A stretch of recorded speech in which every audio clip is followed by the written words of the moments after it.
Pessoal.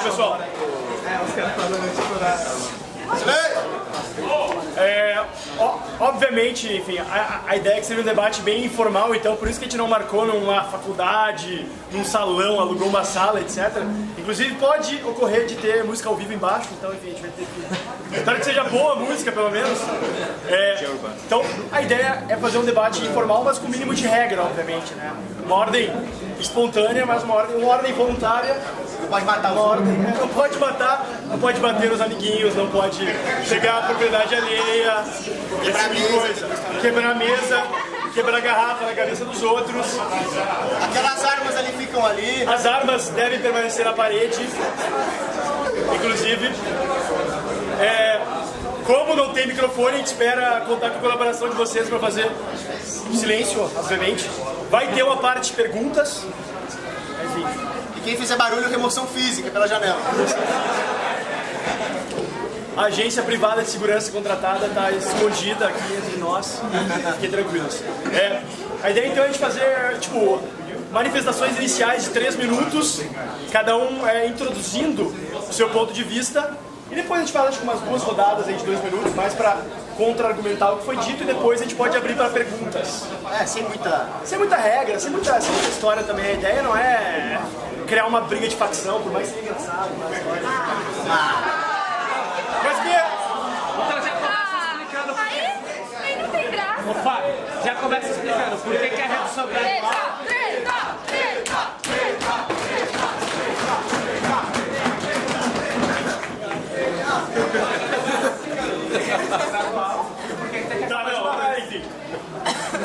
Quase para a conclusão, pô.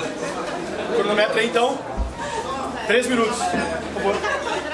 Bom, pessoal, eu sou o Paulo Cogos, sou um libertário e defendo a total abolição do Estado para ontem! Por que isso? É óbvio que qualquer pessoa sabe, que tem bom senso, que o Estado não vai acabar hoje, nem amanhã. Mas justamente para que um dia ele venha a acabar é preciso ter essa ideia radical, senão ele nunca vai acabar. O Estado é uma instituição que tem 7.000 anos. Eles passaram 7.000 anos se aprimorando na arte de nos escravizar, na arte de nos expoliar. Então não é com pensamento gradual, não é com a ideia de que nós vamos conseguir simplesmente nos infiltrar lá dentro pelas vias políticas. Não é com essa ideia que nós vamos acabar com uma instituição que é proficiente em abocanhar a via política para ganhos próprios, para perverter tudo aquilo que é racional, tudo aquilo que é perene, para ganhos próprios. A única chance que nós temos contra essa instituição é o radicalismo intransigente de roupa. Acaba com isso hoje, agora, e aí um dia vai acabar. Porque, por exemplo, nós não vamos acabar com o terrorismo islâmico e com o estupro hoje. Mas eu acho que aqui ninguém defende estupro gradual, né? Por favor. Se a gente tiver... Mas qual é a ideia? Vamos acabar com o estupro para hoje, para um dia poder acabar. É isso. Vai, Cogos! Avisa quando faltar, sei lá, 30 segundos aí, só pra gente poder se orientar. Então tá. Boa noite, pessoal. Obrigado a todos aí pela presença. Eu acho muito legal esse debate porque, no fundo, a gente concorda fundamentalmente com o destino final onde a gente pretende chegar, que é a abolição de uma instituição imoral, de uma instituição ilegítima, que não deveria existir, que é o Estado. Ambos concordamos com isso. A grande questão é que, diferente do Cogos, eu não adopto uma posição, com todo respeito, fundamentalista em relação a uma posição ou outra.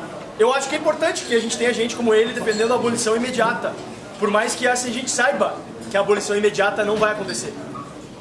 Mas é importante também que mesmo aqueles que defendem a abolição imediata tenham em mente que, se não tivermos pessoas defendendo no âmbito político, no âmbito acadêmico, no debate público, a redução gradual do Estado, nada disso vai adiantar.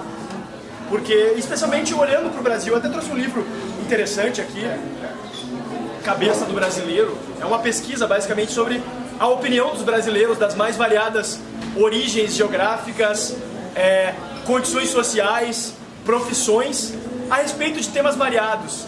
Dentre eles, o papel do Estado na sociedade.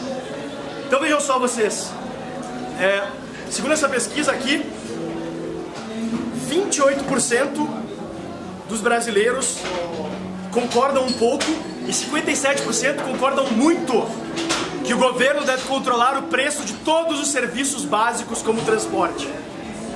Segundo a mesma pesquisa, o governo deve... 20% concordam um pouco e 32% concordam muito, ou seja, a maioria das pessoas concorda que o governo deve dizer tudo o que as empresas têm que fazer, como quantos banheiros elas têm que ter. O Brasil é um país de população majoritariamente estatista, majoritariamente defensora de uma intervenção absurda do Estado nas nossas vidas. Essa é a realidade de hoje no Brasil. Eu quero mudar essa realidade. Eu acho até, com certeza, algumas pessoas se convencem pelo choque de ideias.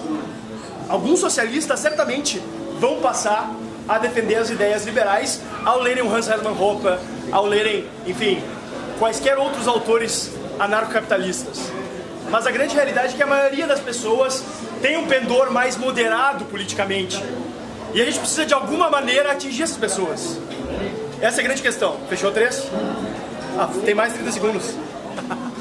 A gente deixou de combinar o gesto. Enfim, então, a minha posição como gradualista é basicamente fundamentada nesse fato. Eu vivo no Brasil de 2016. Eu acho que o Estado é uma tecnologia que vai se tornar obsoleta com o tempo, por meio do próprio avanço tecnológico e também por meio da ação de indivíduos como nós, que estão no dia a dia fazendo a batalha de ideias, estão convencendo pessoas atrás de pessoas. Então acho que é um esforço conjunto, basicamente. Pessoal, eu também trouxe aqui uma lista das funções que o Estado deve exercer na sociedade. Pera aí. Aqui. Lista abrangente de funções que o Estado deve exercer na sociedade. Bem abrangente. Só faltou um custo. Nada fora do Estado, tudo pelo Estado. Quem falava isso eram os fascistas. Qual é a ideia mais esdrúxula que pode existir, então, se não deixar a nossa liberdade na mão do Estado? A luta pela liberdade tem que ficar na mão do Estado? O que é isso? Nós estamos estatizando a luta pela liberdade? Você acha mesmo que o Estado vai nos dar isso de mão beijada? Não vai. O Osterman falou que um dia o Estado vai ser uma tecnologia obsoleta. Bom, eu fico pensando na briga dos taxistas com o Uber. O táxi, do jeito que ele era, com aqueles licenciamentos, era uma tecnologia obsoleta. O Uber foi lá e trouxe uma tecnologia superior na forma de aplicativos. O que o táxi fez? Agrediu o Uber, quebrou vidro, arrancou passageiro de dentro. Por que o Estado vai ser melhor que taxistas? Não vai! Taxista não fez holocausto, taxista não fez pogrom na Rússia. Então eu acho que o Estado é pior. O Estado não vai permitir isso. Nós não podemos pegar a energia dos libertários que lutam para se livrar desse jugo e desperdiçar com a atividade política. Porque no campo de batalha político o Estado tem vantagem tática. E Sun Tzu, na Arte da Guerra, dizia: traga a batalha para um campo de batalha onde você tem vantagem. Não é a nossa no campo político. A nossa vantagem é do argumento racional. A nossa vantagem é no campo moral, no campo ético. Então o que nós temos que fazer? Como o Hoppe disse sobre educação, não dá para entrar na universidade hoje, tomada por estatistas, tomadas por intelectuais gramscianos, e querer mudar o sistema lá dentro. Não é assim que funciona. O que funciona no campo da educação, no campo acadêmico, é a criação de institutos independentes, como o Mises Institute nos Estados Unidos. E aí tem uma batalha argumentativa entre o mainstream acadêmico e o Instituto Mises e outros think tanks independentes, né? No campo político é a mesma coisa. Se você canaliza a energia dos libertários para dentro da política, eles ganham.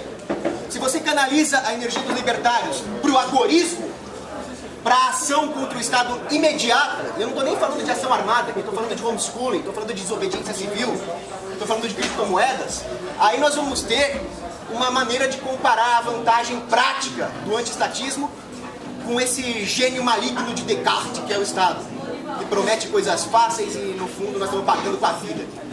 Então não vão pela via política, peguem as suas energias e usem para lutar contra o Estado com a via agorista.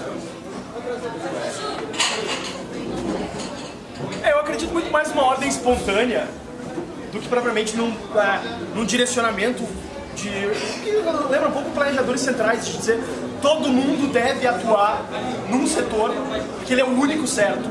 Eu acho que faz muito mais sentido a gente defender a atuação em diversas frentes que vão, por meio do próprio processo de mercado, se complementando. Mas eu queria dar um exemplo de um país onde aqueles que defendiam a liberdade resolveram abdicar da luta política por um breve período e se engajar na batalha de ideias, denunciar a ilegitimidade de um governo.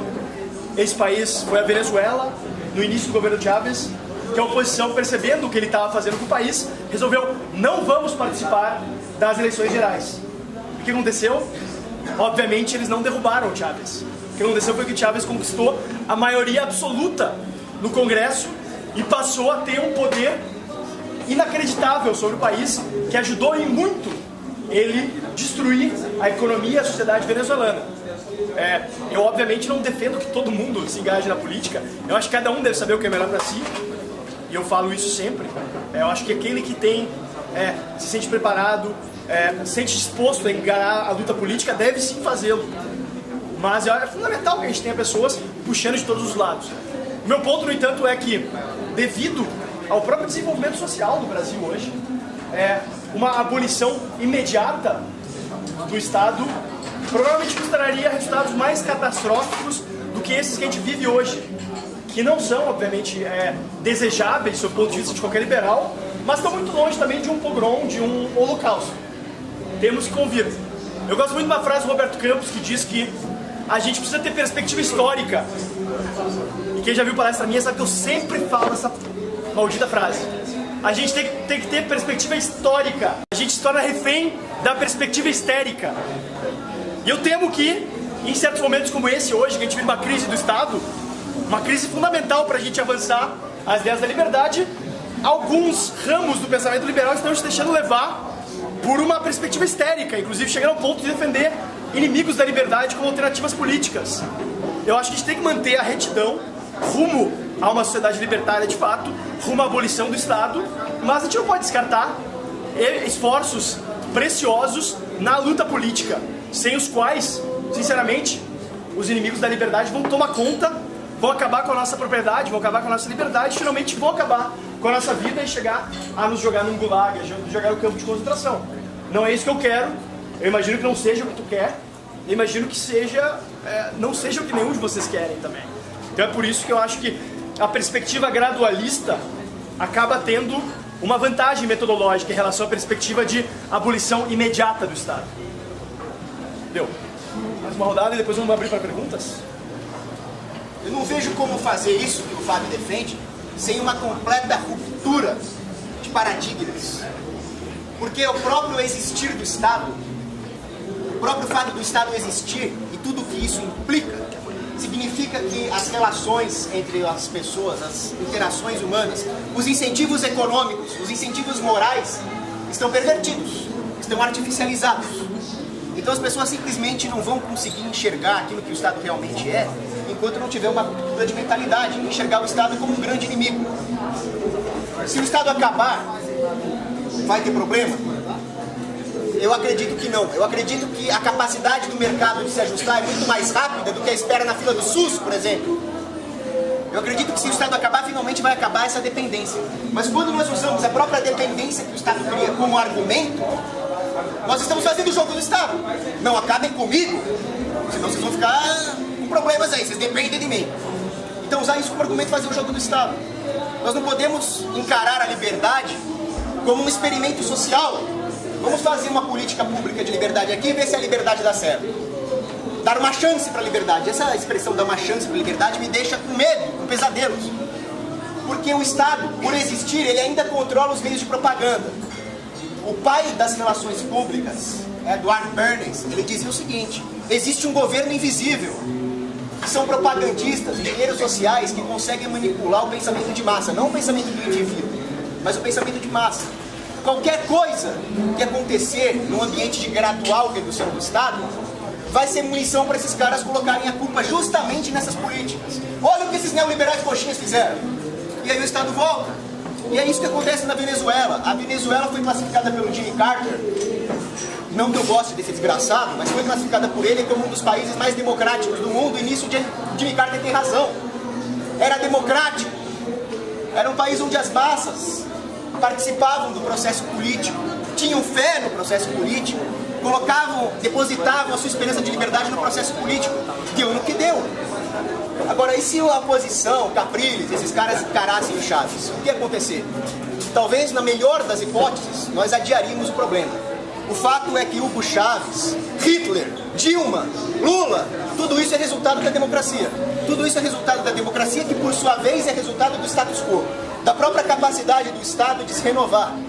Porque o Estado representa um custo de transação em todas as interações sociais e econômicas. O mercado, naturalmente, tenderia a mitigar esses custos de transação. Então, o mercado tenderia a colocar o Estado de escanteio. O Estado vai deixar isso acontecer? De jeito nenhum. Então, o primeiro passo é a renovação ideológica do Estado. O liberalismo é só mais uma dessas formas do Estado se renovar ideologicamente para se manter. Ou nós rompemos com isso, ou nós nunca vamos ter liberdade. Eu não tenho a menor sombra de dúvida de que o processo de mercado é um meio muito mais eficiente para a alocação de recursos e para a consecução dos objetivos das pessoas do que o Estado. Não tenho a menor sombra de dúvidas. A grande questão é que, como tu mesmo falaste, existem custos de transação envolvidos no processo de mercado. Eu não creio, e as experiências históricas respaldam essa minha descrença, no fato de que se abolíssemos o Estado hoje, teríamos um resultado não só, permita-me uma análise meio coletivista, mas socialmente desejável, quanto um resultado sustentável. Eu acho que o rebote do crescimento de organizações outras que não sejam necessariamente chamadas de Estado contra as liberdades individuais seria muito pior do que a gente tem hoje. Eu acabei de citar um dado a respeito da percepção dos brasileiros sobre as liberdades, sobre o papel do Estado na sociedade. Tu acha realmente que as pessoas começariam a cooperar voluntariamente por meio de agências privadas e empresas oferecendo serviços e não cederiam simplesmente à preguiça, ao desencanto com a própria liberdade e acabariam se deixando levar por um grupo ou grupos de organizações que novamente acabassem suplantando o próprio Estado e criando uma coisa muito pior? Eu acho que a democracia tem seus diversos problemas. Eu acho que a grande virtude da democracia é a possibilidade da gente limitar o poder governamental, menos, obviamente, no Brasil do que a gente gostaria, mas a gente tem diversos exemplos de países onde o Estado tem uma abrangência muito menor sobre a sociedade do que no Brasil, que mostram que sim, é possível. Por outro lado, a gente não tem nenhum exemplo de Estado, ou melhor, de sociedade voluntarista. Claro, exemplo, quem quiser se basear em exemplos de vilarejos islandeses do século XI, tudo bem, mas eu acho um pouco complicado a gente partir de uma perspectiva como essa e buscar implementar no Brasil de hoje. Eu acho muito mais razoável a gente tentar olhar para os lugares onde o poder estatal foi checado, foi limitado, e buscar criar limitações institucionais ao poder estatal aqui.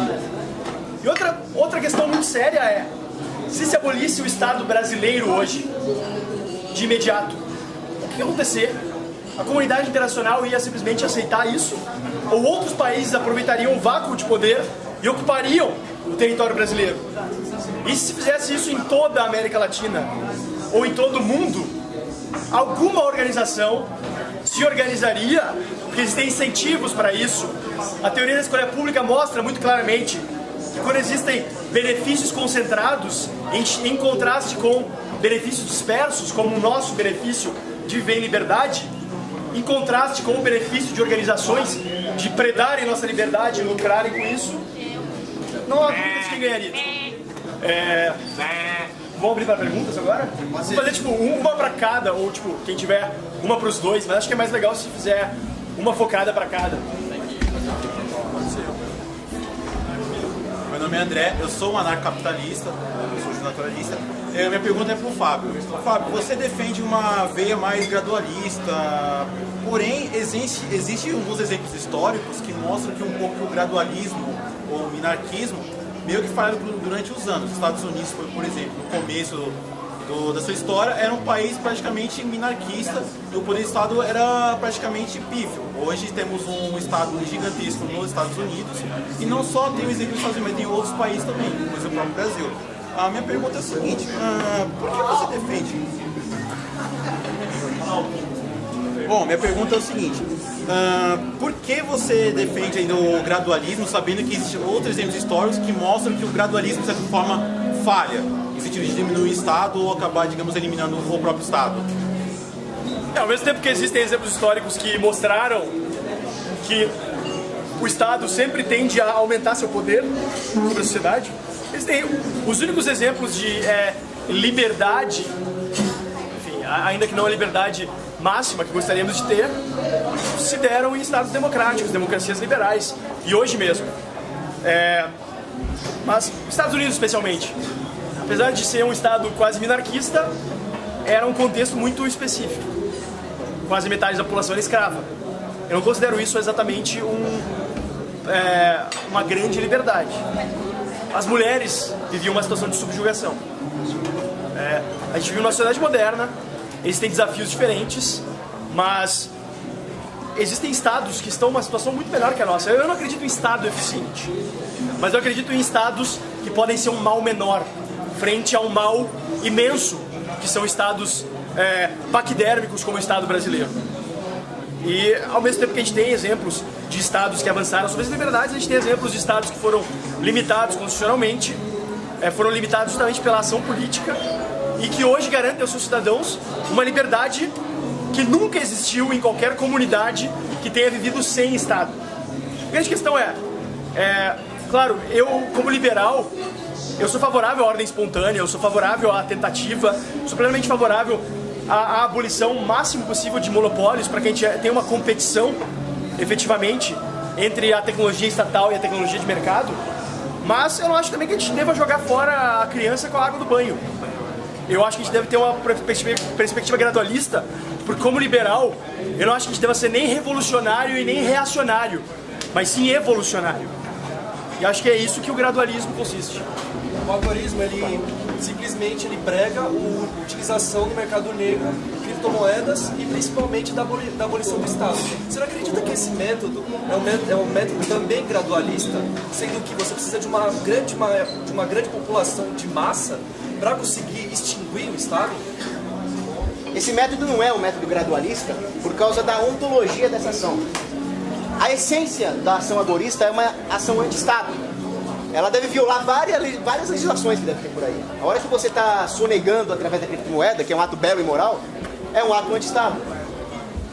Embora eu não ache que é a melhor forma de fazer, se um vereador, um deputado, simplesmente cortar um imposto para sempre e não colocar nada em troca, é uma ação agorista no final das contas. O que eu sou contra é impedir o avanço da liberdade, dizendo que é importante manter a educação pública por um tempo, é importante manter a saúde pública por um tempo, e simplesmente negar que uma pessoa declare a sua secessão desse sistema. Então, se hoje eu declarar a minha casa como um território independente e alguém não deixar, essa ação é ontologicamente pró-Estado. E ver uma ação pró-Estado como algo que no futuro vai reduzir o Estado, não passa de uma forma liberal de hegelianismo. Hegel, Marx, todos esses caras achavam que ia chegar no Estado máximo e de repente ia virar uma sociedade sem Estado, sem classe. E os liberais acham a mesma coisa. Ações pró-Estado vão acabar com o Estado? Não vão. A única coisa que as políticas liberais vão fazer é destruir as elites locais, as elites empresariais, de forma que realmente o povo não veja, não consiga vislumbrar outra situação que não a dependência do Estado. Então vai se criar aquilo que o grande Etienne de la Boétie, servidão voluntária, falava. As pessoas vão se acostumar aos arreios, igual os cavalos. Primeiro eles não gostam do arreio, dão coice, e depois eles mastigam o arreio. Nós não podemos deixar que essa situação se perpetue. Ou isso se rompe, ou nós nunca vamos chegar na liberdade. E a democracia também não é o meio, porque a democracia tira um monte de tirano. Tem o tirano federal, tem o tirano estadual, tem o tirano municipal. E o Marcel Conche, um estudioso de La Boétie, dizia: quanto mais o oprimido é oprimido, mais ele quer se vingar do elo mais fraco na corrente e oprimir também. Então cria-se, através desse ciclo de opressão, uma cadeia de obediência. E a democracia só faz o povo pensar que ele é soberano e não é. Uma monarquia era menos pior. O Império Otomano, como é que judeu resolvia problema lá? Ia falar com o rabino. Como é que o cristão resolvia problema lá no Império Otomano? Ia falar com o patriarca. Como é que um judeu e um muçulmano resolviam um problema? Uma corte de arbitração. A hora que acabou o Império Otomano, entrou o nacionalismo turco, republicano, democrático, é o problema que nós temos no Oriente Médio hoje. A democracia trouxe guerra, a democracia trouxe pobreza, a democracia tem que acabar. Tudo bem, prazer, Oscar, mas eu só queria fazer uma pergunta que é muito importante.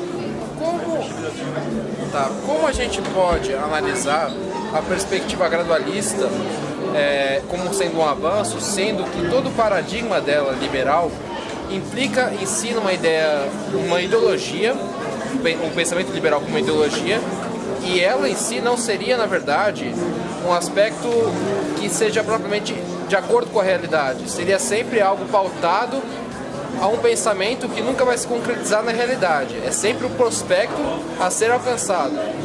Eu digo isso como conservador, porque o Kierkegaard faz essa mesma crítica ao pensamento liberal na obra dele, Política da Prudência. E por que a sua visão seria superior à do Paulo Cogos no aspecto de ser mais condizente com a realidade, sendo que ela poderia ser absorvida pela própria estrutura do Estado? Desculpa, por final, por que ela seria superior à perspectiva do Cogos, sendo que ela poderia ser, vamos supor, assimilada pelo Estado e reproduzida pelo Estado? Eu acredito no liberalismo como filosofia política e também como convicção moral. Ou seja, eu sou um liberal libertário.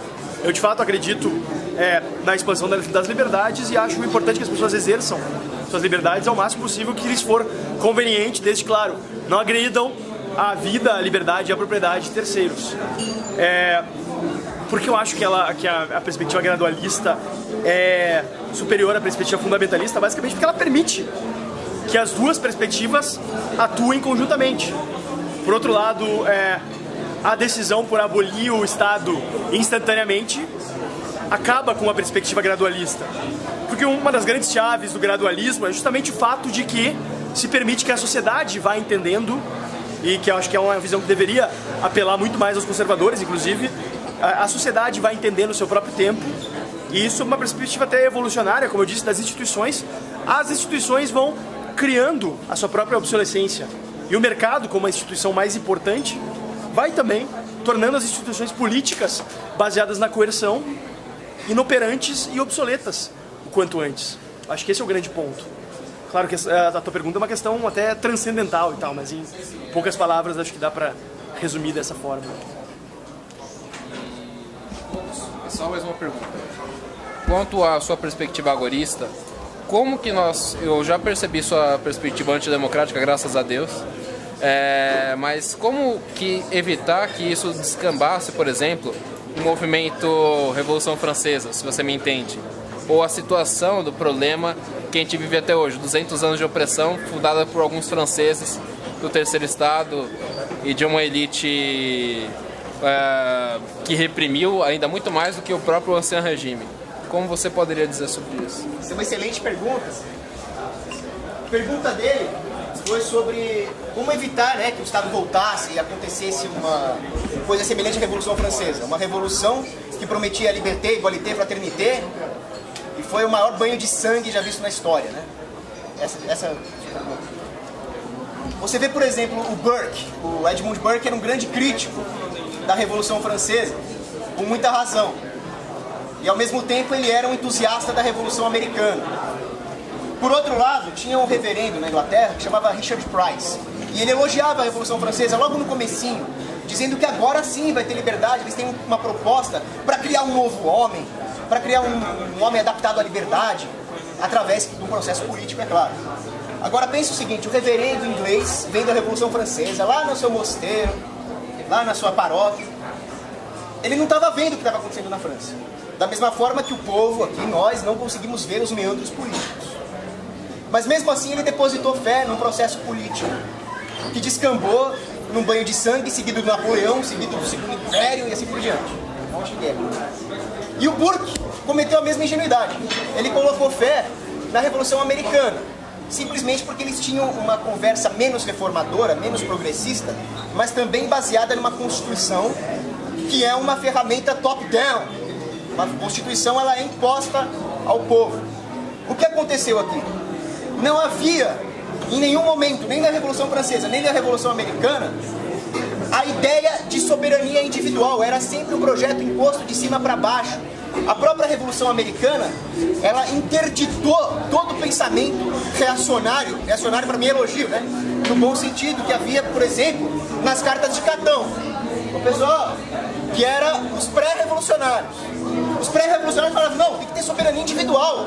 O poder não pode emanar de um soberano. O poder simplesmente não tem que existir, tem que ser soberania individual. Cada cidadão vai ser um policial em si, fiscalizando qualquer um que queira acumular poder. Quando veio a Convenção de Filadélfia, eles implantaram uma Constituição. Agora, a soberania não é mais do indivíduo, a soberania é das pessoas que controlam a Constituição, que interpretam a Constituição.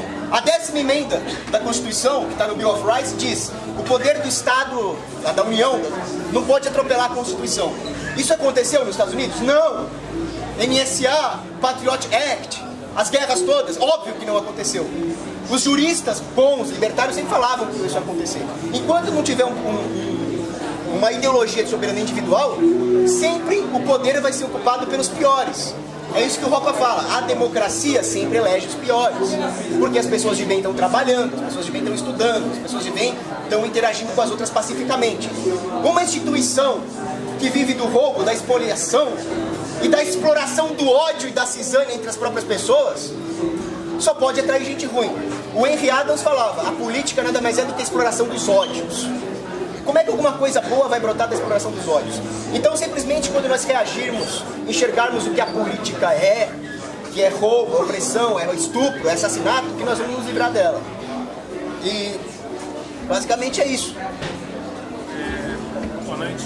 Meu nome é Jonathan. Queria fazer uma pergunta para ti. Acho que foi você que falou sobre a independência, institutos independentes, criação de institutos independentes. Foi você? Mas independentes de quê e a que nível essa independência? Você também falou você citou o Império Otomano, né, como um parâmetro dessa liberdade entre as relações, mas eu acho que é bem complicado você citar, por exemplo, um Estado que massacrou milhões de armênios e que tomou a Catedral de Santa Sofia da Santa Igreja Ortodoxa Grega e não devolveu até hoje. Esse é um problema, um Estado que tomou a maior basílica cristã e não devolveu até hoje, né? Eu acho que é complicado você citar um Estado desse como um Estado, um parâmetro de liberdade. Mas eu queria perguntar essa questão de institutos independentes. Esses institutos são independentes de quem? E como, a que nível de independência? O Jonathan perguntou duas coisas. Quando eu citei institutos independentes, ele quer saber independente em relação a quê? Em que consiste essa independência?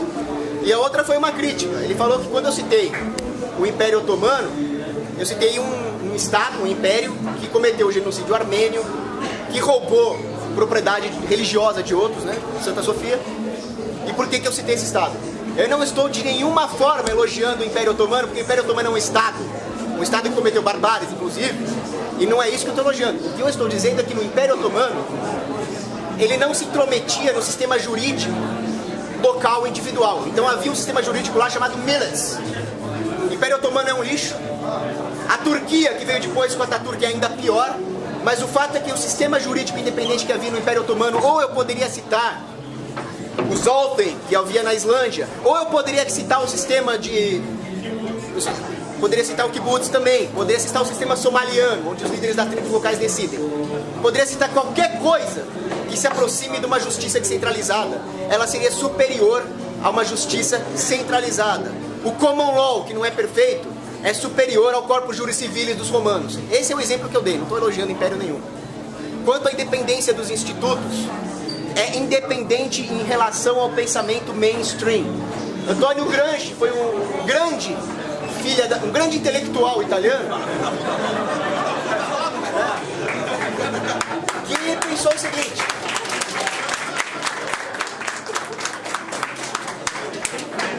seguinte: mais ou menos naquela tendência que o Osterman falou, não dá para acabar com o capitalismo só com a revolução nos meios de produção, como queria Marx. O mercado realmente vai superar isso. Tem um jeito de acabar, é destruindo os princípios basilares da civilização, a família, a igreja e o pensamento independente, o raciocínio. O que é independente? É o indivíduo pensando por si mesmo. É o indivíduo vendo o que você falou, e refletindo sobre isso. E é isso que o Gramsci quer acabar. Doutrinação. Doutrinação nas escolas, doutrinação no meio acadêmico. Você nunca vai ver um cara da nossa posição, não precisa nem ser da minha, você dificilmente vai ver um cara da posição do Fábio chegar a reitor de uma universidade pública. Não vai acontecer. Então não adianta querer entrar lá dentro e mudar. É preciso colocar o sistema acadêmico que está tomado pelos intelectuais orgânicos. Orgânicos de quem? Orgânicos do governo. E colocar para escanteio. Falar o seguinte, vocês dessa universidade pública não valem nada. Nós vamos discutir aqui agora. Nós vamos entrar aí no meio. Então isso é o conceito de intelectual orgânico. É um soldado cujas armas são teses, são canetas, são papéis. Eles defendem o Estado. É por isso que você vê o Tomás Piketty, por exemplo. Quem é o Piketty? É um picareta, um charlatão, que sabe menos economia do que a minha cozinheira, que ela sabe administrar os ovos ali no leite, né? E que vem falar em como acabar com a desigualdade social, dando mais poder na mão de uma elite política. É um gênio com J, né? Esse cara faz sucesso. Um cara como Joseph Salerno, que eu considero o maior economista vivo hoje, ninguém conhece. Então, só a independência desses intelectuais orgânicos pode trazer de volta um debate justo, um debate racional. É isso. Só, já que ele respondeu 3 perguntas aí, numa tacada, eu acho que é importante também a gente reposicionar o debate aqui. O debate é abolição imediata contra a abolição gradual, e não a abolição gradual contra uma defesa retórica da abolição imediata, ao mesmo tempo que se convive com mecanismos agoristas, como tu bem disseste, criptomoedas, etc., e se vai dilapidando o poder estatal. Isso é o que eu defendo. Eu defendo que a gente tenha, assim, desobediência civil, o máximo possível, que a gente tenha, assim, criptomoedas, formas de contornar o poder estatal. O grande ponto aqui é que tu defende a abolição do Estado para amanhã. Não, ontem. Porque hoje não dá mais tempo, né? Hoje já acabou o horário comercial. Quer dizer, tem que ser segunda-feira, porque o burocrata só vai estar lá. Pelo menos a jaquetinha dele vai estar lá segunda-feira, 9 da manhã. Então, a abolição do Estado para segunda-feira, 9 da manhã. É isso? 8h30, vai. 8h30 os caras não estão lá ainda, velho. Tem que ser notificado, tem que receber, tem que devolver assinado para protocolar no cartório. Tem que isso aí, cara. Não é assinado no cartório?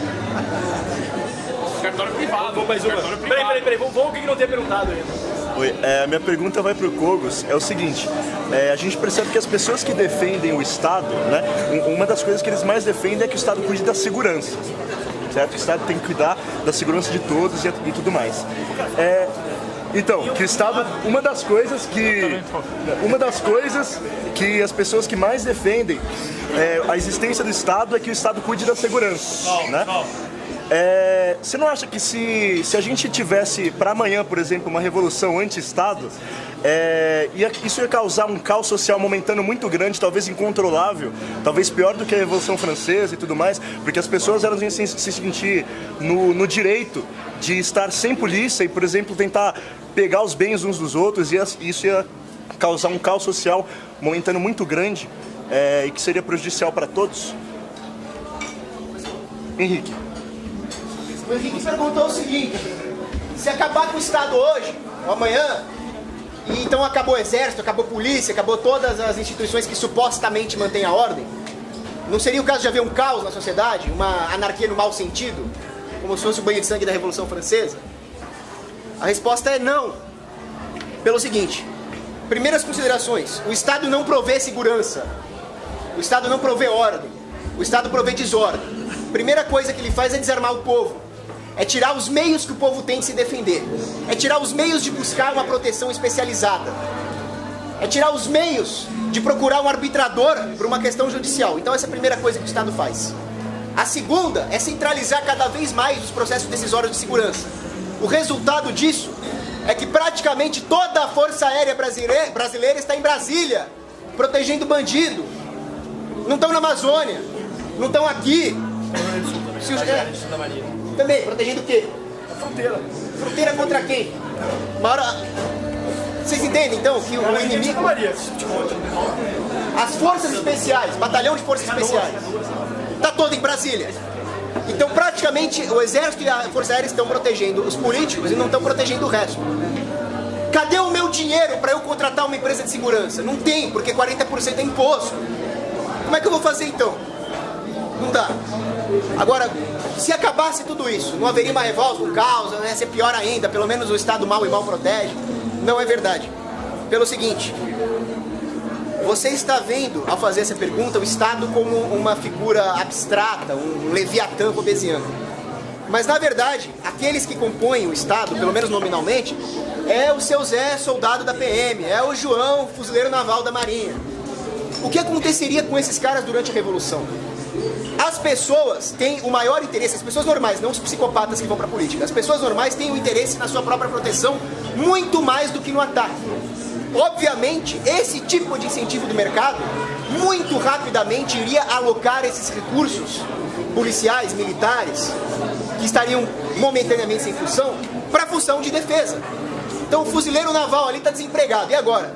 Agora a comunidade se organiza com muito medo do que pode acontecer, e o medo é saudável, e contrata esse cara para fazer a proteção ali da comunidade, da localidade.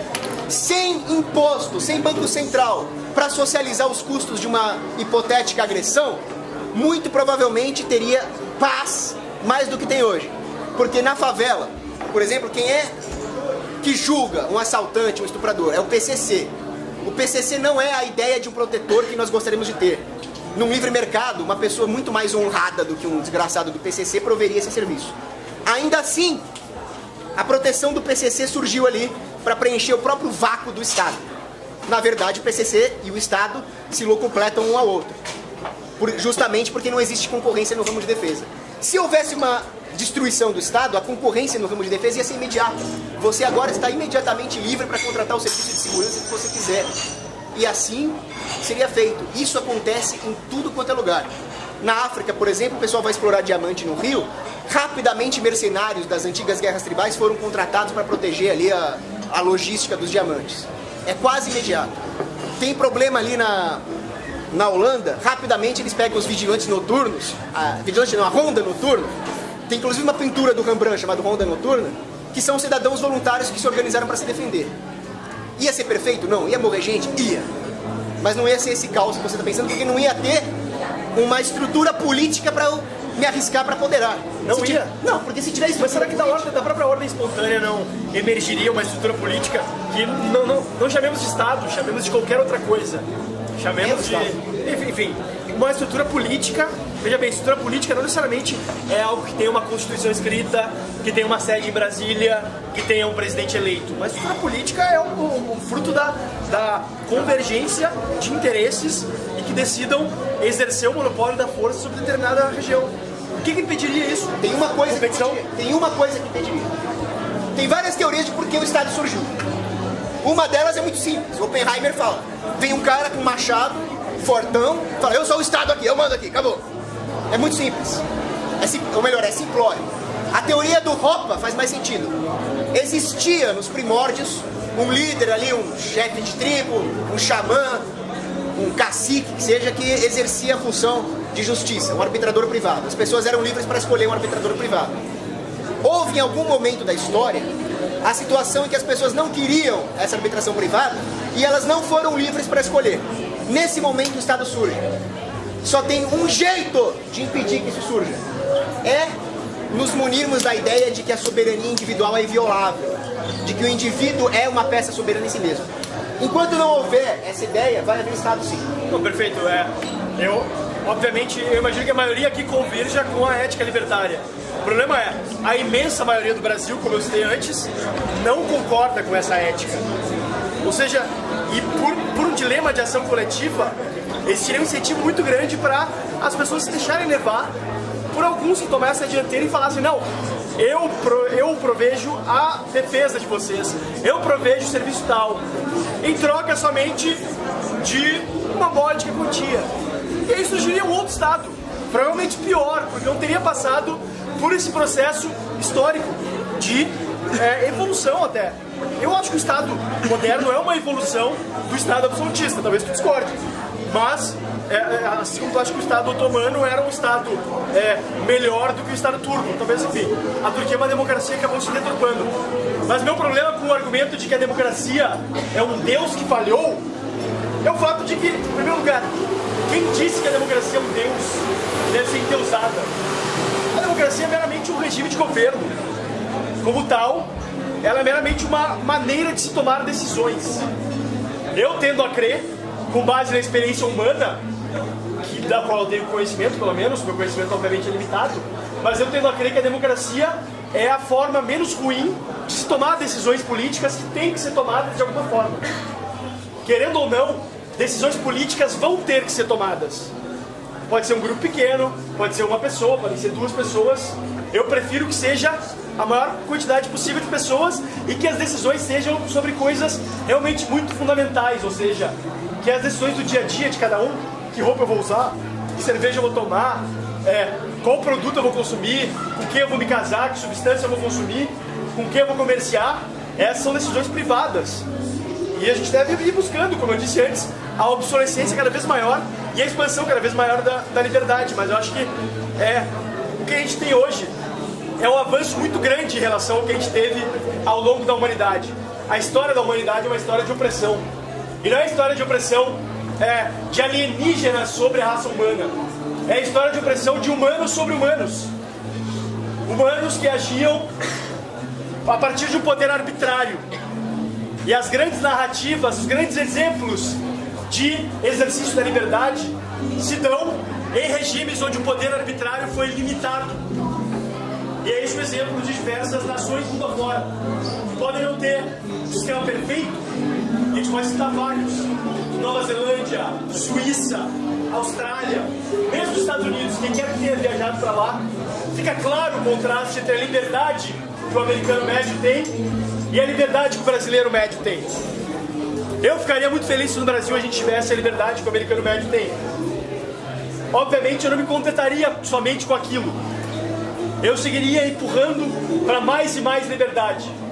Mas eu acho que hoje, simplesmente jogar fora todas as instituições que a gente tem, que foram conquistadas a ferro e fogo, a sangue, suor e lágrimas, especialmente num país com uma cultura patrimonialista, num país estatista, num país arcaico, seria uma temeridade. Queria perguntar pro Poucos. Todo mundo pergunta. Ninguém se interessa. Queria partir, vamos dizer que aconteceu o Ancapistão. Aconteceu. Só que, quando falamos do Ancapistão, acontece o seguinte, a ordem social, a relação entre os indivíduos, culmina por novas leis para estabelecer uma relação entre os indivíduos e não ter um problema ali. E outra, vocês falam que tem um voluntário que ele seria o representante de tudo aquilo. Por que isso não culminaria num novo Estado? Ramon. Tá, o Ramon perguntou o seguinte: numa sociedade anarcocapitalista, livre, libertária, sem Estado, as pessoas vão acabar escolhendo ali os seus arbitradores privados, uma elite natural, e a pergunta dele é por que isso não culminaria num novo Estado?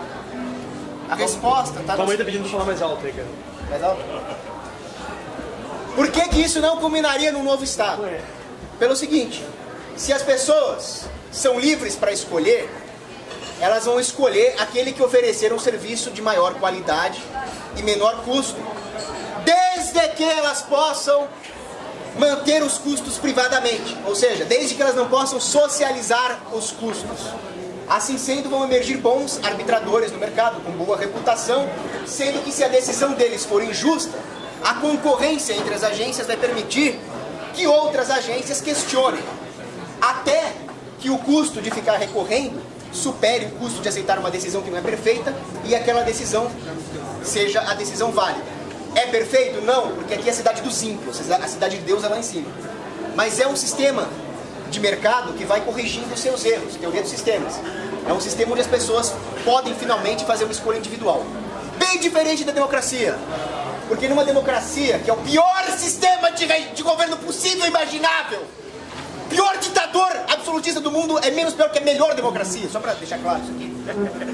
Numa democracia, os custos são socializados.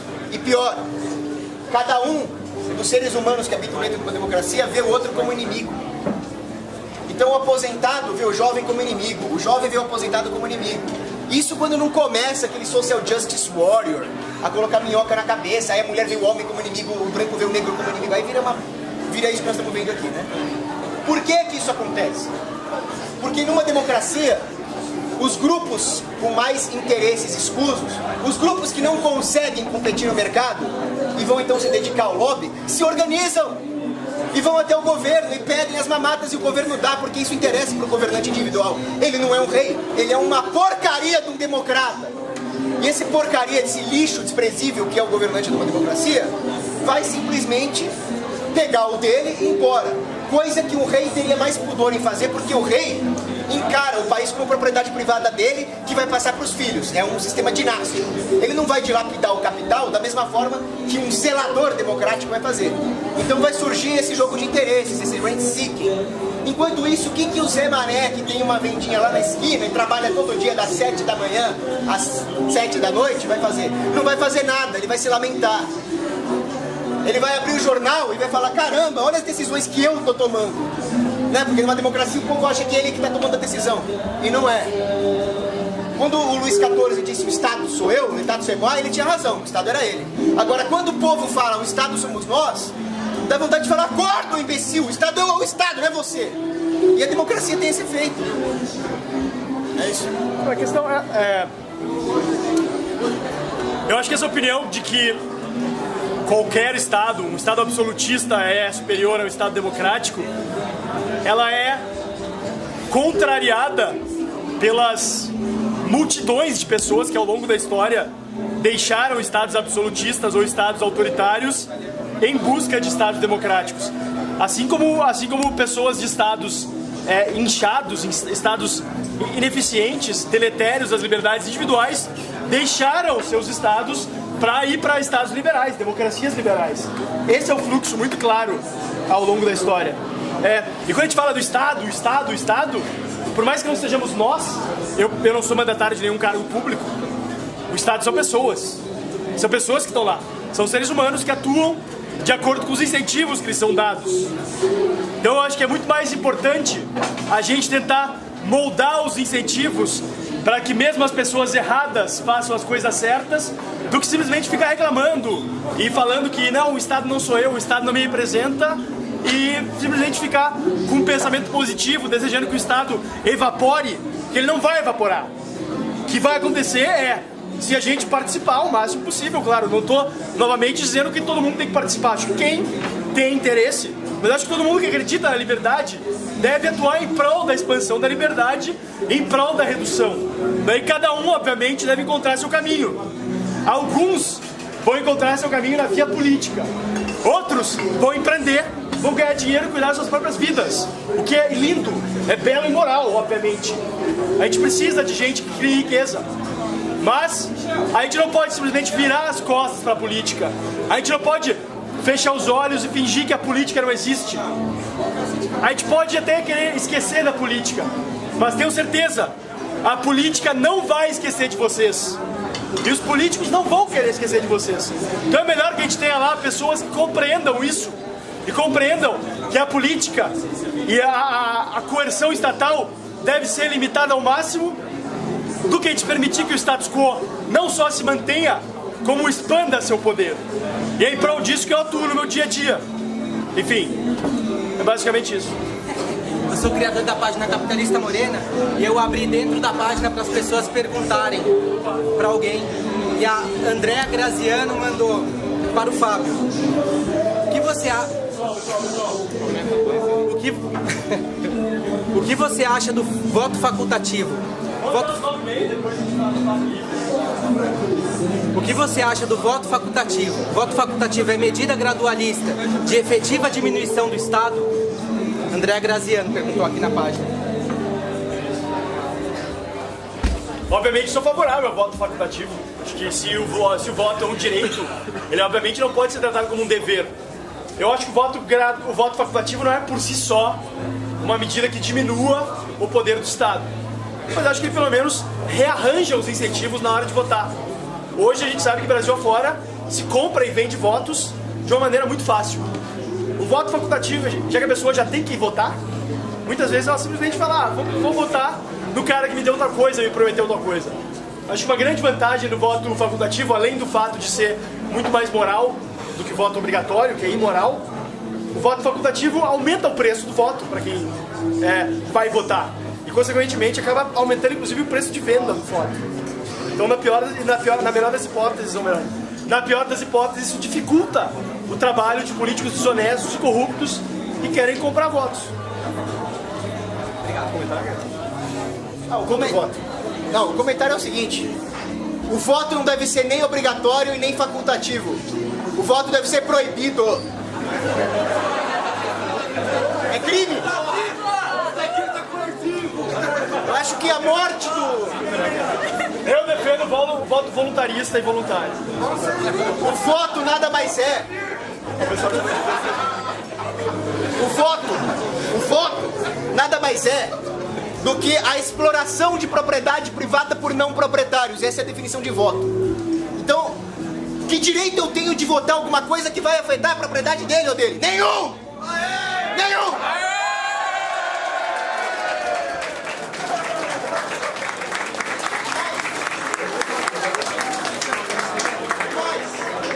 Você vota num sujeito que você acha, não sei por que você acha uma coisa dessa, que ele vai chegar lá e vai mudar tudo pra melhor. Maravilha, né?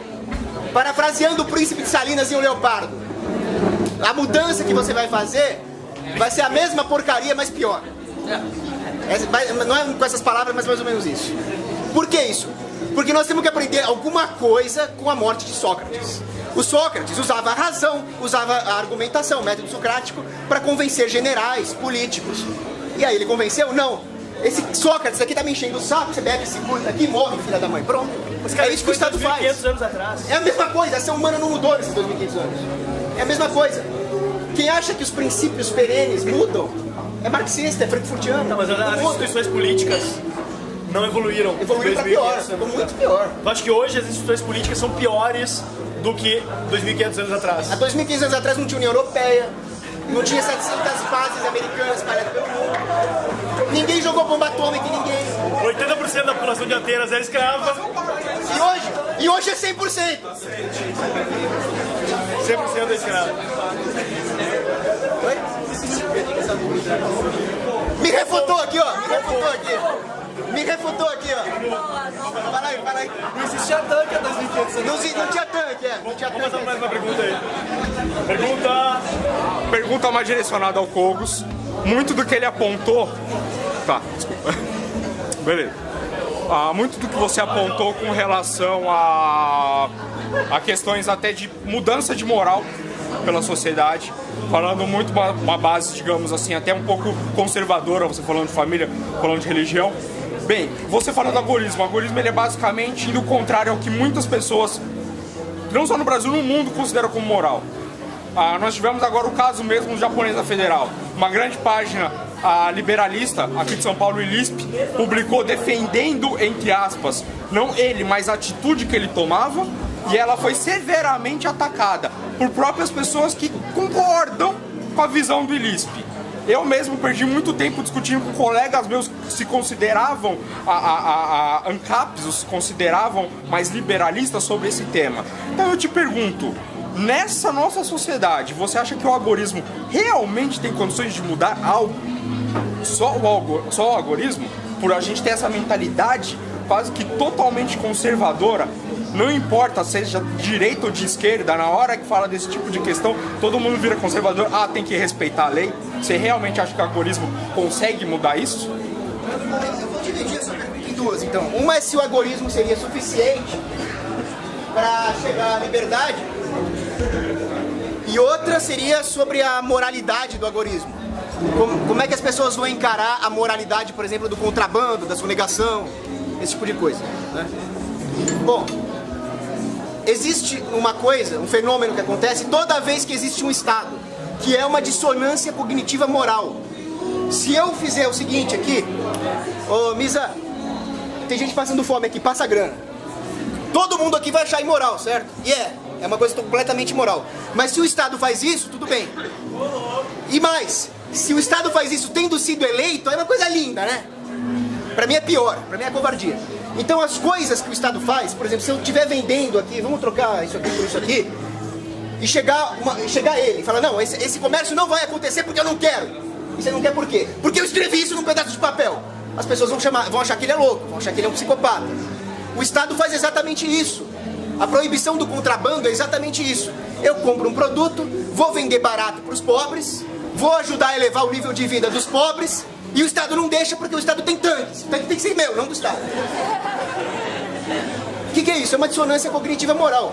Então o que nós temos que fazer as pessoas entenderem? A moral é absoluta. Existem duas maneiras de chegar a essa conclusão. Um ateu, como Stephen Molyneux, vai raciocinar e vai chegar à conclusão de que existe um comportamento moral preferível. É preferível que as pessoas não se agridam sistematicamente, coisa que o Estado faz. Eu, como religioso, como católico, acredito que existe a moral divina. Deus criou o homem com essa natureza moral e ela tem que ser respeitada porque é o plano de Deus. Seja lá qual for a sua via, católico ou ateu, existe uma moral absoluta. Nós não podemos nos deixar enganar por essa dissonância cognitiva moral, onde as pessoas acham que os piores filhas da mãe da humanidade, que são os políticos, conseguem emanar moral. Como é que o pior tipo de gente rabisca um papel e aquilo é moral? Agora, se o agorismo é suficiente, eu diria que num primeiro momento ele é suficiente para que mais recursos fiquem em mãos privadas e menos no Estado. Isso é útil, é bom que o inimigo tenha menos recursos. Mas não é suficiente. No campo ideológico é preciso continuar a luta libertária para convencer as pessoas a serem intransigentes, radicais, brutalistas, anarcocapitalistas, o nome que vocês quiserem dar. Mas é preciso convencer as pessoas do problema que é o Estado, o problema moral que é o Estado, a ineficiência do ponto de vista econômico que é o Estado. Então é uma batalha ideológica também, não só de você sonegar o seu impostinho ali, que é maravilhoso, mas de convencer as pessoas com argumentos éticos e econômicos. E tem uma outra via que pouca gente defende, mas eu não tenho o menor pudor em falar aqui, que é essa aqui. Vai chegar uma hora que nós vamos ter que fazer isso aqui. Nós vamos ter que enfrentar o Estado na porrada. Eu espero que isso não seja necessário, porque inocentes morreriam. Eu espero que o Etienne de la Boétie esteja certo. Ele fala que o Estado é uma fogueira, e se você não botar lenha, a fogueira apaga. Mas não é assim que o Estado funciona. Por exemplo, tinha uma cidadezinha lá na Guerra do Peloponeso. A Guerra do Peloponeso era Atenas brigando com Esparta. E ela falou, pessoal, eu sou neutra, não tem nada a ver. Atenas foi lá e ocupou a cidade. Aí a cidadezinha falou, mas por que isso? Porque eu tenho um exército maior que o seu. Enquanto o Estado tiver o monopólio da violência, só tem um jeito de combatê-lo. É quebrando o monopólio da violência, ou seja, nós vamos ter que ser violentos uma hora. Complementando isso aí que tu disseste, o grande problema em adotar somente um caminho, o caminho agorista, e abdicar da luta política é justamente esse. Porque a gente vai estar lá no nosso ativismo, convencendo as pessoas a usarem criptomoedas, a sonegarem, e aí o Estado vai fazer o quê? O Estado vai na tua casa. Ou tu acha que eles vão simplesmente ficar quietos, assistindo tu corroeres o poder deles? Não é o que vai acontecer. Não é o que historicamente acontece com os inimigos do Estado. E é por isso que a gente tem que ter pessoas imbuídas da mentalidade correta na política, limitando o poder estatal. Para até que a gente chegue numa situação, finalmente, algum dia, espero que mais cedo do que tarde, a gente possa ter uma liberdade máxima e possa deixar que a vontade individual prevaleça sobre a vontade coletiva. Só uma pergunta. Diga, duas até. Se você acha que o Estado vai simplesmente agir em todas as esferas a ponto de impossibilitar o agorismo, por que você acha que ele vai permitir que aconteça uma espécie de agorismo político dentro dos seus próprios seios? É muito mais irreal o que você está falando. Não, justamente pela perspectiva gradualista. Quanto mais pessoas imbuídas dessa mentalidade que o Estado é um mal que deve ser reduzido, menor vai ser a possibilidade daqueles que estão no poder do Estado de limitar as liberdades individuais. E a gente consegue ver isso na prática. Países que têm mais atores políticos, têm mais gestores públicos com uma mentalidade pró-mercado e não uma mentalidade pró-Estado, são países que têm mais liberdade, isso é óbvio. Isso é o que a gente vê mundo afora. Por outro lado, países que têm menos gestores públicos e atores políticos defensores das liberdades individuais são países que acabam virando totalitários. Porque a dinâmica do Estado é essa, de se expandir cada vez mais se não for limitada, se não for checada. E isso está defendendo é simplesmente que a gente abdique, como aconteceu na Venezuela, como eu citei aqui antes. Isso é muito perigoso. Como é que o comunismo soviético acabou? O comunismo soviético acabou justamente porque as pessoas viram o lixo que é o comunismo. Quantas milhões de pessoas morreram para que isso tivesse que acontecer? Quantas milhões de pessoas vão morrer na fila do SUS? Quantas milhões de pessoas vão morrer por causa de desarmamento? Gorbachev tem uma participação importante nisso também, né? Yeltsin também e tal. Mas o ponto fundamental é que, claro, a União Soviética ruiu porque o socialismo é impossível. O cálculo econômico na comunidade socialista é impossível. O socialismo é inviável. O socialismo contém o fruto da sua própria falência em si mesmo, é óbvio. A única coisa que o Gorbachev fez foi impedir a separação da Chechênia, que está tendo problema de terrorismo agora. O político só entra para estragar a festa. A história da humanidade, de certa maneira, contrapõe esse meu argumento, na verdade. A história da humanidade? A história política da humanidade, especialmente, contradiz isso. Que o político só entra para estragar a festa? Não, exatamente. A gente tem diversos exemplos ao longo da história de países que se reformaram. Como é que é? Nova Zelândia, mesmo Estados Unidos. Como é que é? Cara, enfim, não precisa nem viajar para esses lugares, mas olhem qualquer documentário, olhem qualquer relatório sobre o nível de liberdade usufruída nesses países. Vocês acham que essa liberdade surgiu do nada? Essa liberdade foi uma evolução da própria sociedade e uma evolução das instituições políticas. Por outro lado, eu nunca vi nenhuma sociedade que abolisse o Estado e tivesse liberdade.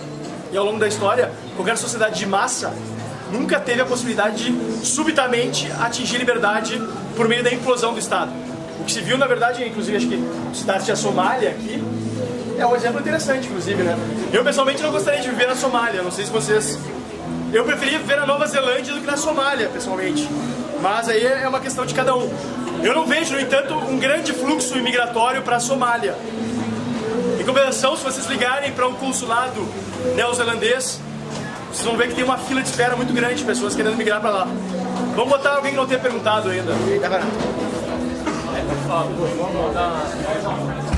Na sua opinião, imposto é roubo?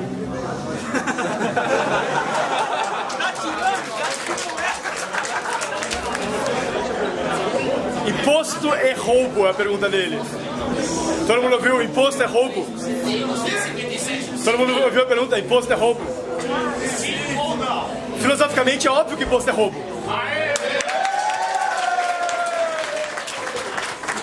Imposto é a tomada de recursos alheios de forma ilegítima.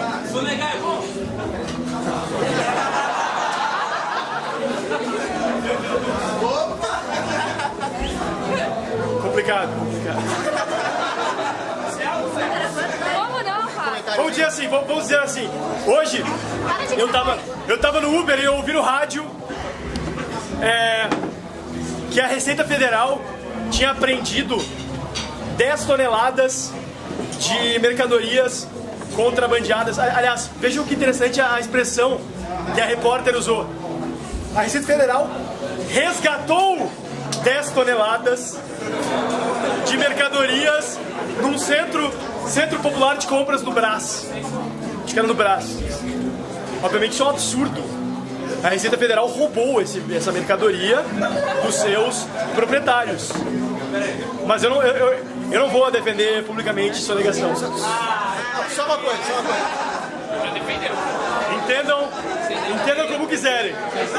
Eu não vou defender publicamente sonegação. Só uma coisinha. Vocês conhecem o meme do Velociraptor lá? O Filosiraptor? Se imposto é roubo e você defende a manutenção, pelo menos temporária, de serviços públicos, você defende o roubo?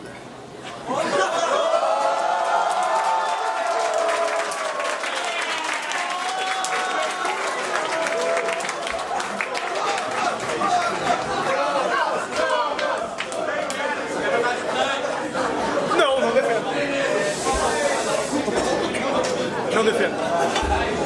Não significa. Próxima pergunta. Meu nome é Eduardo, eu queria perguntar, minha pergunta vai para os dois. Eu tô começando a política agora, aprendendo tudo aí, vim aqui pra aprender bastante com vocês. Entendeu? Eu sou do bairro de Itaquera, Zona Leste.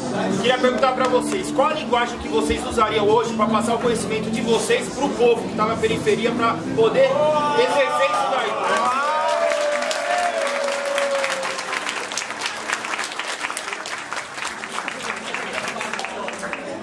Eduardo, obrigado pela pergunta e pela participação e por estar presente aqui conosco. Isso é muito importante. Isso é muito importante porque as pessoas da periferia são as que mais sofrem pelo fato de existir esse sistema de roubo e espoliação. São as pessoas, então, que deviam ser o alvo de boa parte, se não a maior parte, de uma campanha libertária, de uma campanha para fazer o ensino das ideias de liberdade, de escola austríaca de economia. Como essas pessoas não tiveram acesso a ferramentas educacionais, justamente porque o Estado é uma porcaria em providenciar isso, e não houve recurso na mão delas para que elas pudessem pagar com as próprias mãos, eu, como cristão, que poderia ser qualquer outra religião ou ateu, defendo que se faça serviço social ali, privado, obviamente. Eu não vejo nenhum problema em organizar grupos ali, ir até a periferia, e ensinar desde matemática financeira, coisas utilitárias, até ensinar essas ideias. É preciso fazer trabalho voluntário, é preciso fazer caridade, é preciso ajudar o próximo. Então, as pessoas falam, vamos votar nos políticos que vão fazer trabalho social. Não! Façam vocês mesmos! Vão até a periferia dar aula para aquelas crianças. Vão até a periferia mostrar como é que as coisas funcionam, ensinar matemática financeira. Ou, por exemplo, nós aqui estudamos no INSPER, né? Lá tem um projeto, como é que é o nome do projeto lá? Concílio. Não o Concílio. O Bem Gasto. Bem Gasto. Eles dão educação financeira para as pessoas de periferia. Outra coisa que é preciso fazer... Tu participa desse projeto? Não. Outra coisa que é preciso fazer é levar a internet para a periferia. Empreendedores podem fazer esse serviço ali, ou por caridade, ou com um projeto de empreendedorismo social gerando retorno. Porque a hora que a população da periferia tiver acesso à internet de verdade, desregulada, ninguém segura eles. Essas pessoas sozinhas vão entrar na internet e vão achar o site certo. Aquilo que você perguntou, né? A mídia independente. A internet, por enquanto, é independente. O marco civil da internet piorou a situação, mas ainda dá tempo. Então é nesse sentido, é levar informação para eles, é dar liberdade de escolha para eles, através da caridade, de projetos sociais e do empreendedorismo mesmo. Peraí, ele queria que eu respondesse também, calma. O Cogos depois vai passar o nome do projeto social que ele participa, que vai trabalhar em Itaquera.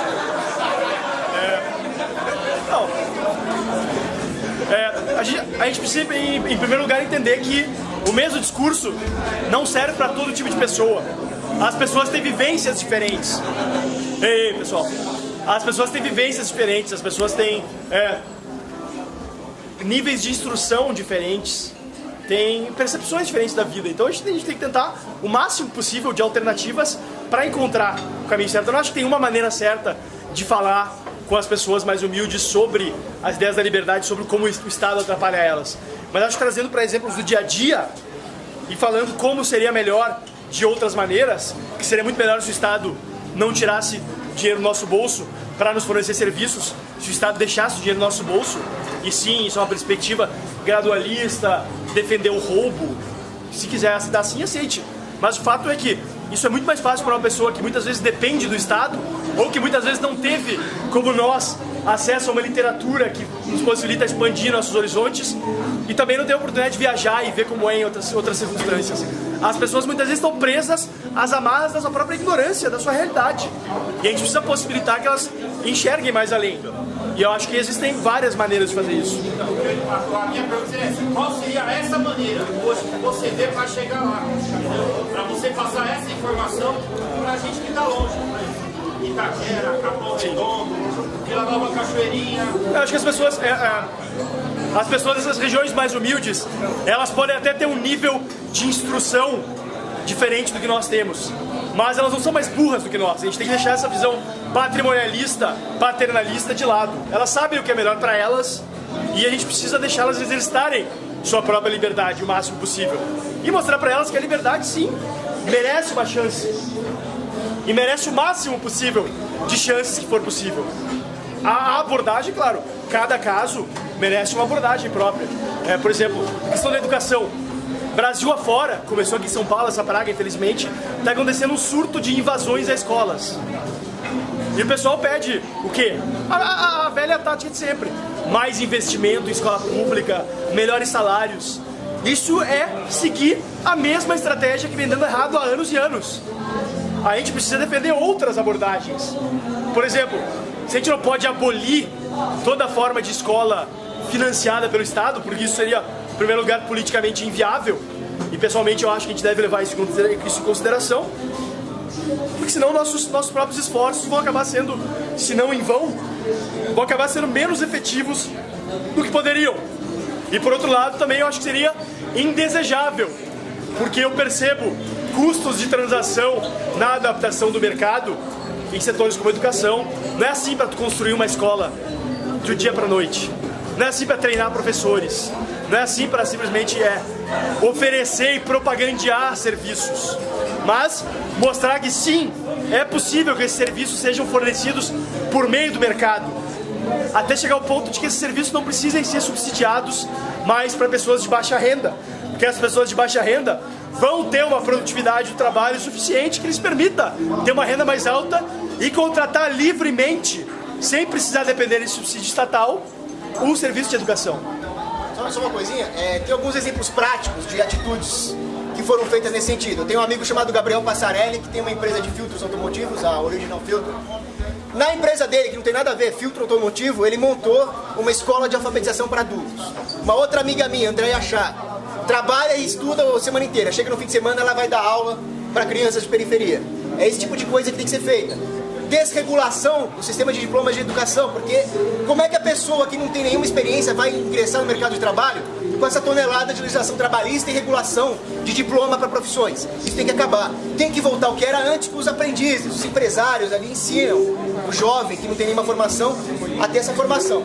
Agora, na Índia, por exemplo, tem as escolas de $1, mais uma feita da iniciativa privada. A escola pública ali, diferente do Brasil, é opcional, o aluno não é obrigado a frequentar nenhuma escola. Então, os alunos escolhem essa escola de $1, porque a pública é muito ruim. Agora, continuar subsidiando a educação, nunca vai acontecer essa libertação da periferia, porque eles vão continuar incutindo ideias estatistas. Quem paga a orquestra escolhe a música, o Estado não tem nada a ver com educação. Eles vão escolher o currículo e vão colocar minhoca na cabeça das pessoas. Então, a minha pergunta na verdade é pro Cogos. E o debate pelo que eu tô acompanhando, você defende muito essa visão boa do ser humano, né? Quando você fala que você é cristão e que se a gente liberar a internet, que eu sou totalmente a favor também, de liberar a internet para as periferias, sem regular dados e tal. Porque você disse que aí ninguém segura eles. Mas eu queria saber, baseado em que dados ou mesmo teorias, você consegue afirmar com tanta certeza que essa evolução é real, de que se eu liberar, se eu acabar com o Estado, se eu abolir o Estado, eles vão ter mais instrução todos, porque a gente sabe que a nossa geração é uma geração que mais tem acesso à internet e é uma geração que mais está emburrecendo. Então, como eu posso afirmar pessoas que eu não conheço que elas realmente vão ser boas, vão defender morais e essas coisas todas? A minha visão, a pergunta dela foi: como é que eu sei que desregulando tudo, desestatizando tudo, vai ter instrução para as pessoas pobres? E ela disse que eu estou assumindo que o ser humano é bom. Não, quem assume isso é Rousseau, um dos caras mais estatistas que existiam. Quem assume que o ser humano é bom é Rousseau, um dos mais estatistas que existiam. Por outro lado, eu também não penso como Hobbes. O homem é o lobo do homem, precisamos de um Leviatã. Não. A minha ideia é que a natureza humana é ruim mesmo. É ruim porque, como cristão, eu acredito que o homem, ao cometer o pecado original, decaiu na sua natureza. Justamente nós não podemos pegar esse homem decaído e dar um monopólio da violência para ele, por favor. Você vai pegar um cara decaído, imperfeito, e vai dar o monopólio da violência e da decisão judicial? De jeito nenhum. O que eu quero é um alinhamento de incentivos, tanto material quanto moral, para que o homem pague pelos seus erros individualmente e recolha os frutos do seu sucesso individualmente. Só existe uma maneira de fazer isso, que é com o total livre mercado. pro total libertarianismo. Como é que eu sei que se não existisse Estado ia ter instrução para as pessoas pobres, elas iam ter acesso? Eu não sei. Eu só sei que é melhor não ter educação nenhuma do que ser educado pelo Estado, já dizia Hodges. Porque o Estado vai empurrecer as pessoas, o Estado vai contar mentiras nas escolas. Todo mundo sai da escola achando que a crise de 29 foi causada pelos neoliberais. Não foi, foi causada pelo Banco Central. As pessoas saem da escola com uma ideia completamente errada do que é se socializar, aquelas castas divididas por idade. Saem com uma ideia completamente errada do papel da educação da família. Eu, por exemplo, passei boa parte da minha infância ela sendo educada pelo meu avô. Eu aprendi a ler com 3 anos. Entrei na escola, eu virei um bobão. Agora, como é que eu... É importante a educação. Como é que eu sei? Eu não sei. Mas uma sociedade educada, onde os pobres têm acesso à educação, é bom para o livre mercado. Porque os empresários vão poder contratar uma mão de obra mais qualificada. Isso faz todo sentido. Então haveria incentivos econômicos, por mais que fosse um interesse egoísta, por mais que fosse uma coisa calculista, é bom que uma sociedade seja instruída e educada. Eles vão ser mais produtivos. Então haveria investimento sim, mas para ter investimentos e para que esses investimentos possam ser adquiridos por pessoas pobres, é preciso que haja desregulação, é preciso que haja a capacidade de entrar numa empresa sem essa frescura de salário mínimo e aprender as coisas ali. Nós concordamos com isso, a questão é, tu defende a abolição do Estado, só para lembrar, tu defende a abolição do Estado segunda-feira às 8h30 da manhã. Não pode ser hoje, os caras estão em casa, a gente arranca eles de casa, a gente pode pegar. Ó, debate acabando aqui. Defende a abolição do Estado às 9h40 da noite do Brasil, do dia 10 de junho de 2016. É isso. E isso teria consequências positivas, maravilhosas. Tu realmente acredita nisso? Sim. Tu realmente acredita que a população brasileira é estruturalmente estatista e estruturalmente omissa em relação à atuação do Estado e a simplesmente começar a interagir no mercado de forma perfeita, por meio de informações perfeitas, sem considerar a assimetria de informação, nem nada, é basicamente isso. Quem tem mais assimetria de informação do que os próprios governantes? Você falou em assimetria de informação? As corporações ligadas ao governo e o próprio governo têm o monopólio, praticamente, dos meios de se conseguir assimetria de informação. Você sabe o que tem lá dentro da NSA? Não sei. Eles sabem até o nome da sua avó. Vamos fazer mais umas 3 perguntas aí para finalizar. Um dia desses, eu, o Kaique e o Jean, nós fomos ali pra Sé, comendo Bom Prato, que é um programa do governo do estado que subsidia comida por R$1.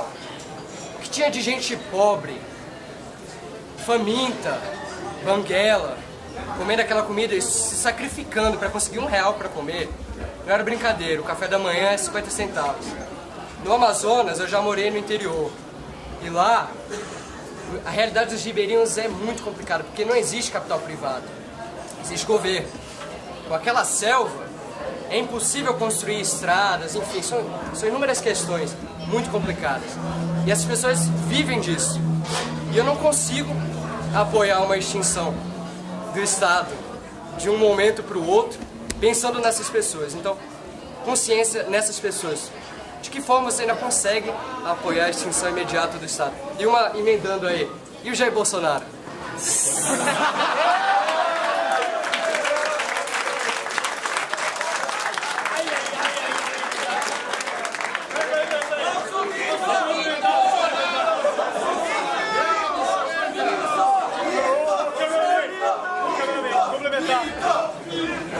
Dada a volatilidade da opinião política de Paulo Cogos, a gente poderia acreditar que em 3 meses, era março que defendia, né?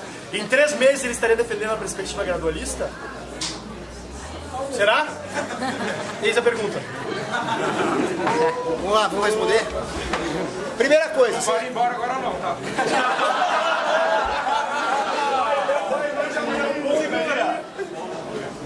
Tá gravando? Primeira coisa, você já pensou o quanto a legislação ambiental lá na Amazônia impede a chegada de capital privado? Já pensou nisso? Você já pensou uma outra coisa? O quanto que a existência de um aparato estatal para supostamente cuidar dos pobres impede a propensão à caridade privada? Não estou nem falando do imposto, porque eu contribuiria muito mais para a caridade se eu não tivesse que dar uma parte para o Estado, né? Tem mais essa.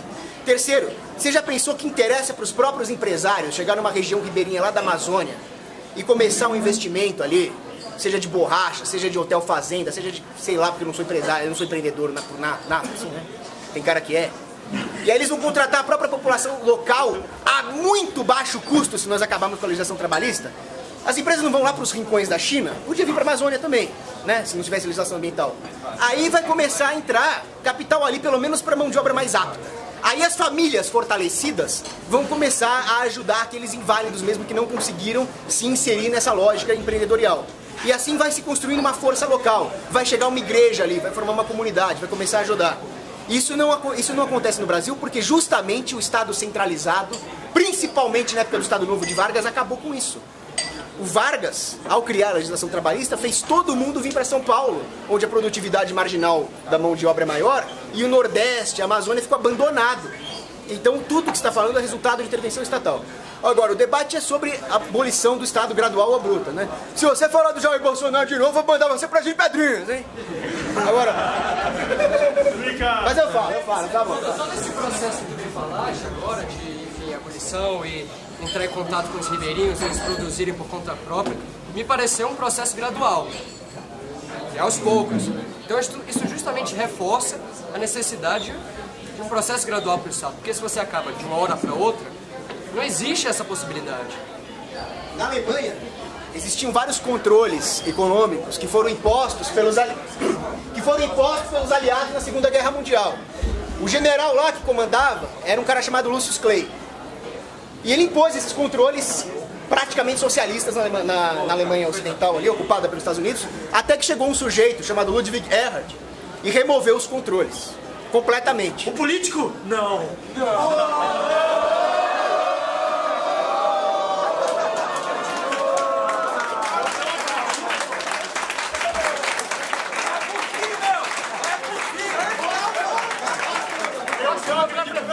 Não é possível, mentiram. O Erhard certamente não era político. Ele removeu os controles. A economia da Alemanha se readaptou segunda-feira às 9h40, horário que eu queria ver o Estado ali. A economia alemã já começou as engrenagens a funcionar. Foi quase imediato. Eu acredito que já tem empresário querendo entrar ali. Agora, o Erhard, depois que ele fez essa coisa de remover os controles, ele impôs controles, porque ele é um político ladrão desgraçado. Se matasse...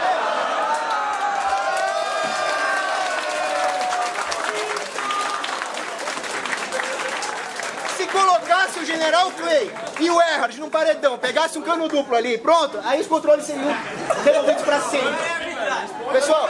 Pessoal, desliga as outras câmeras, que a câmera é só minha e vocês vão ter que pagar por ela. Ó, seguinte, meu apoio ao Bolsonaro, do qual eu me envergonho hoje...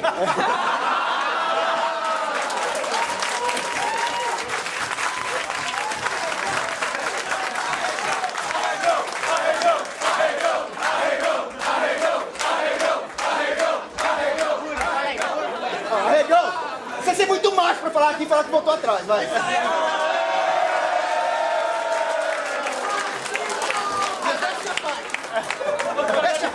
Agora, o meu apoio nunca foi ao Bolsonaro. O meu apoio foi a um voto defensivo estratégico no menos pior, que era o Bolsonaro e não era o menos pior qualquer. Peraí, o Bolsonaro é candidato a presidente, cara. A gente tá em 2016. Não, foi...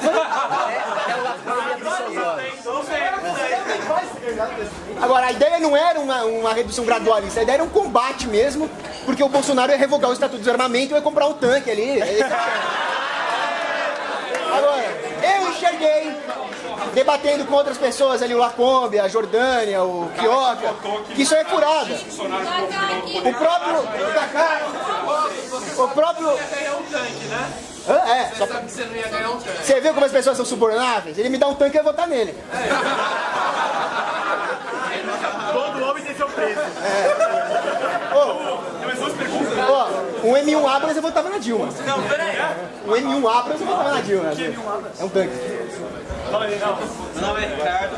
Do ponto de vista prático, referente à abolição do Estado, o país é estatista, correto? As pessoas são estatistas. As pessoas. E o Estado, obviamente, vai contra isso.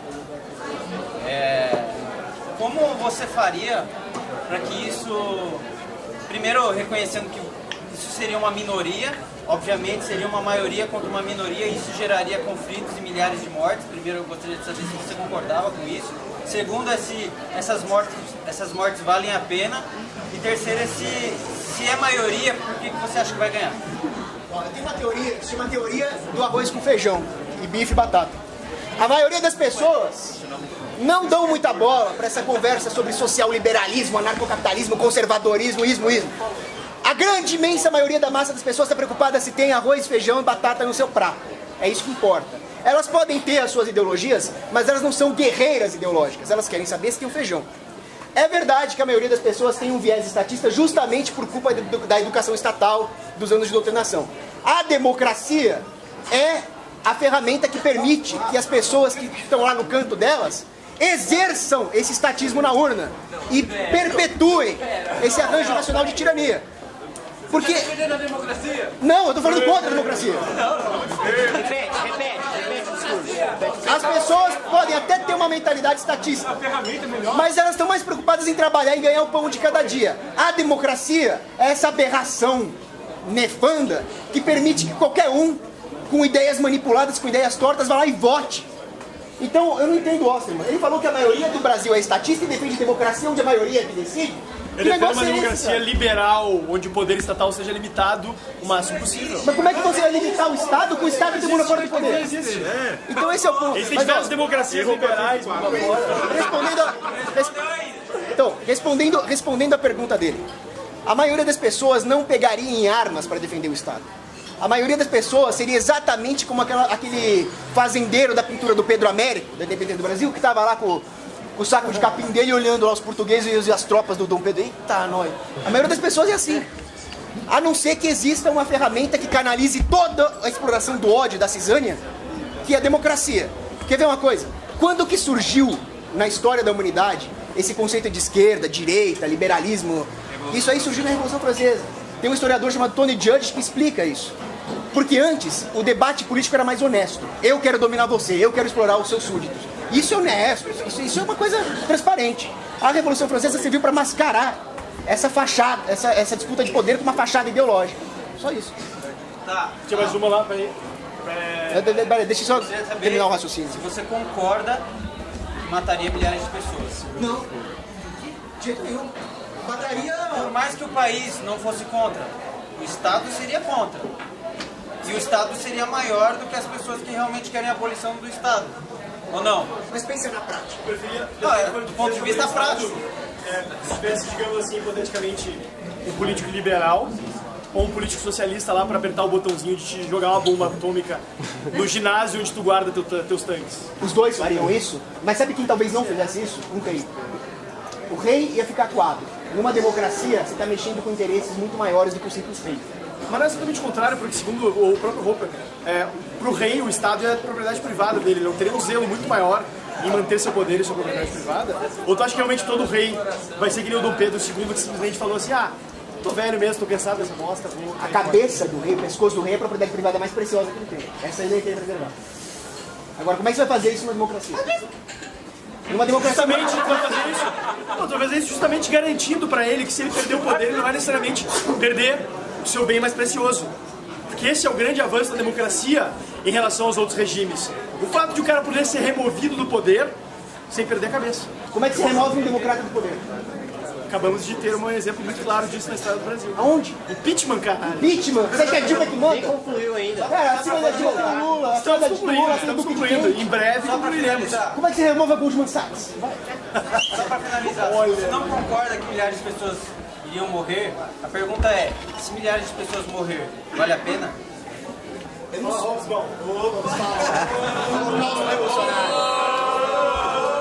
considerando que seu viés é católico, ou seja, cristão. Sim.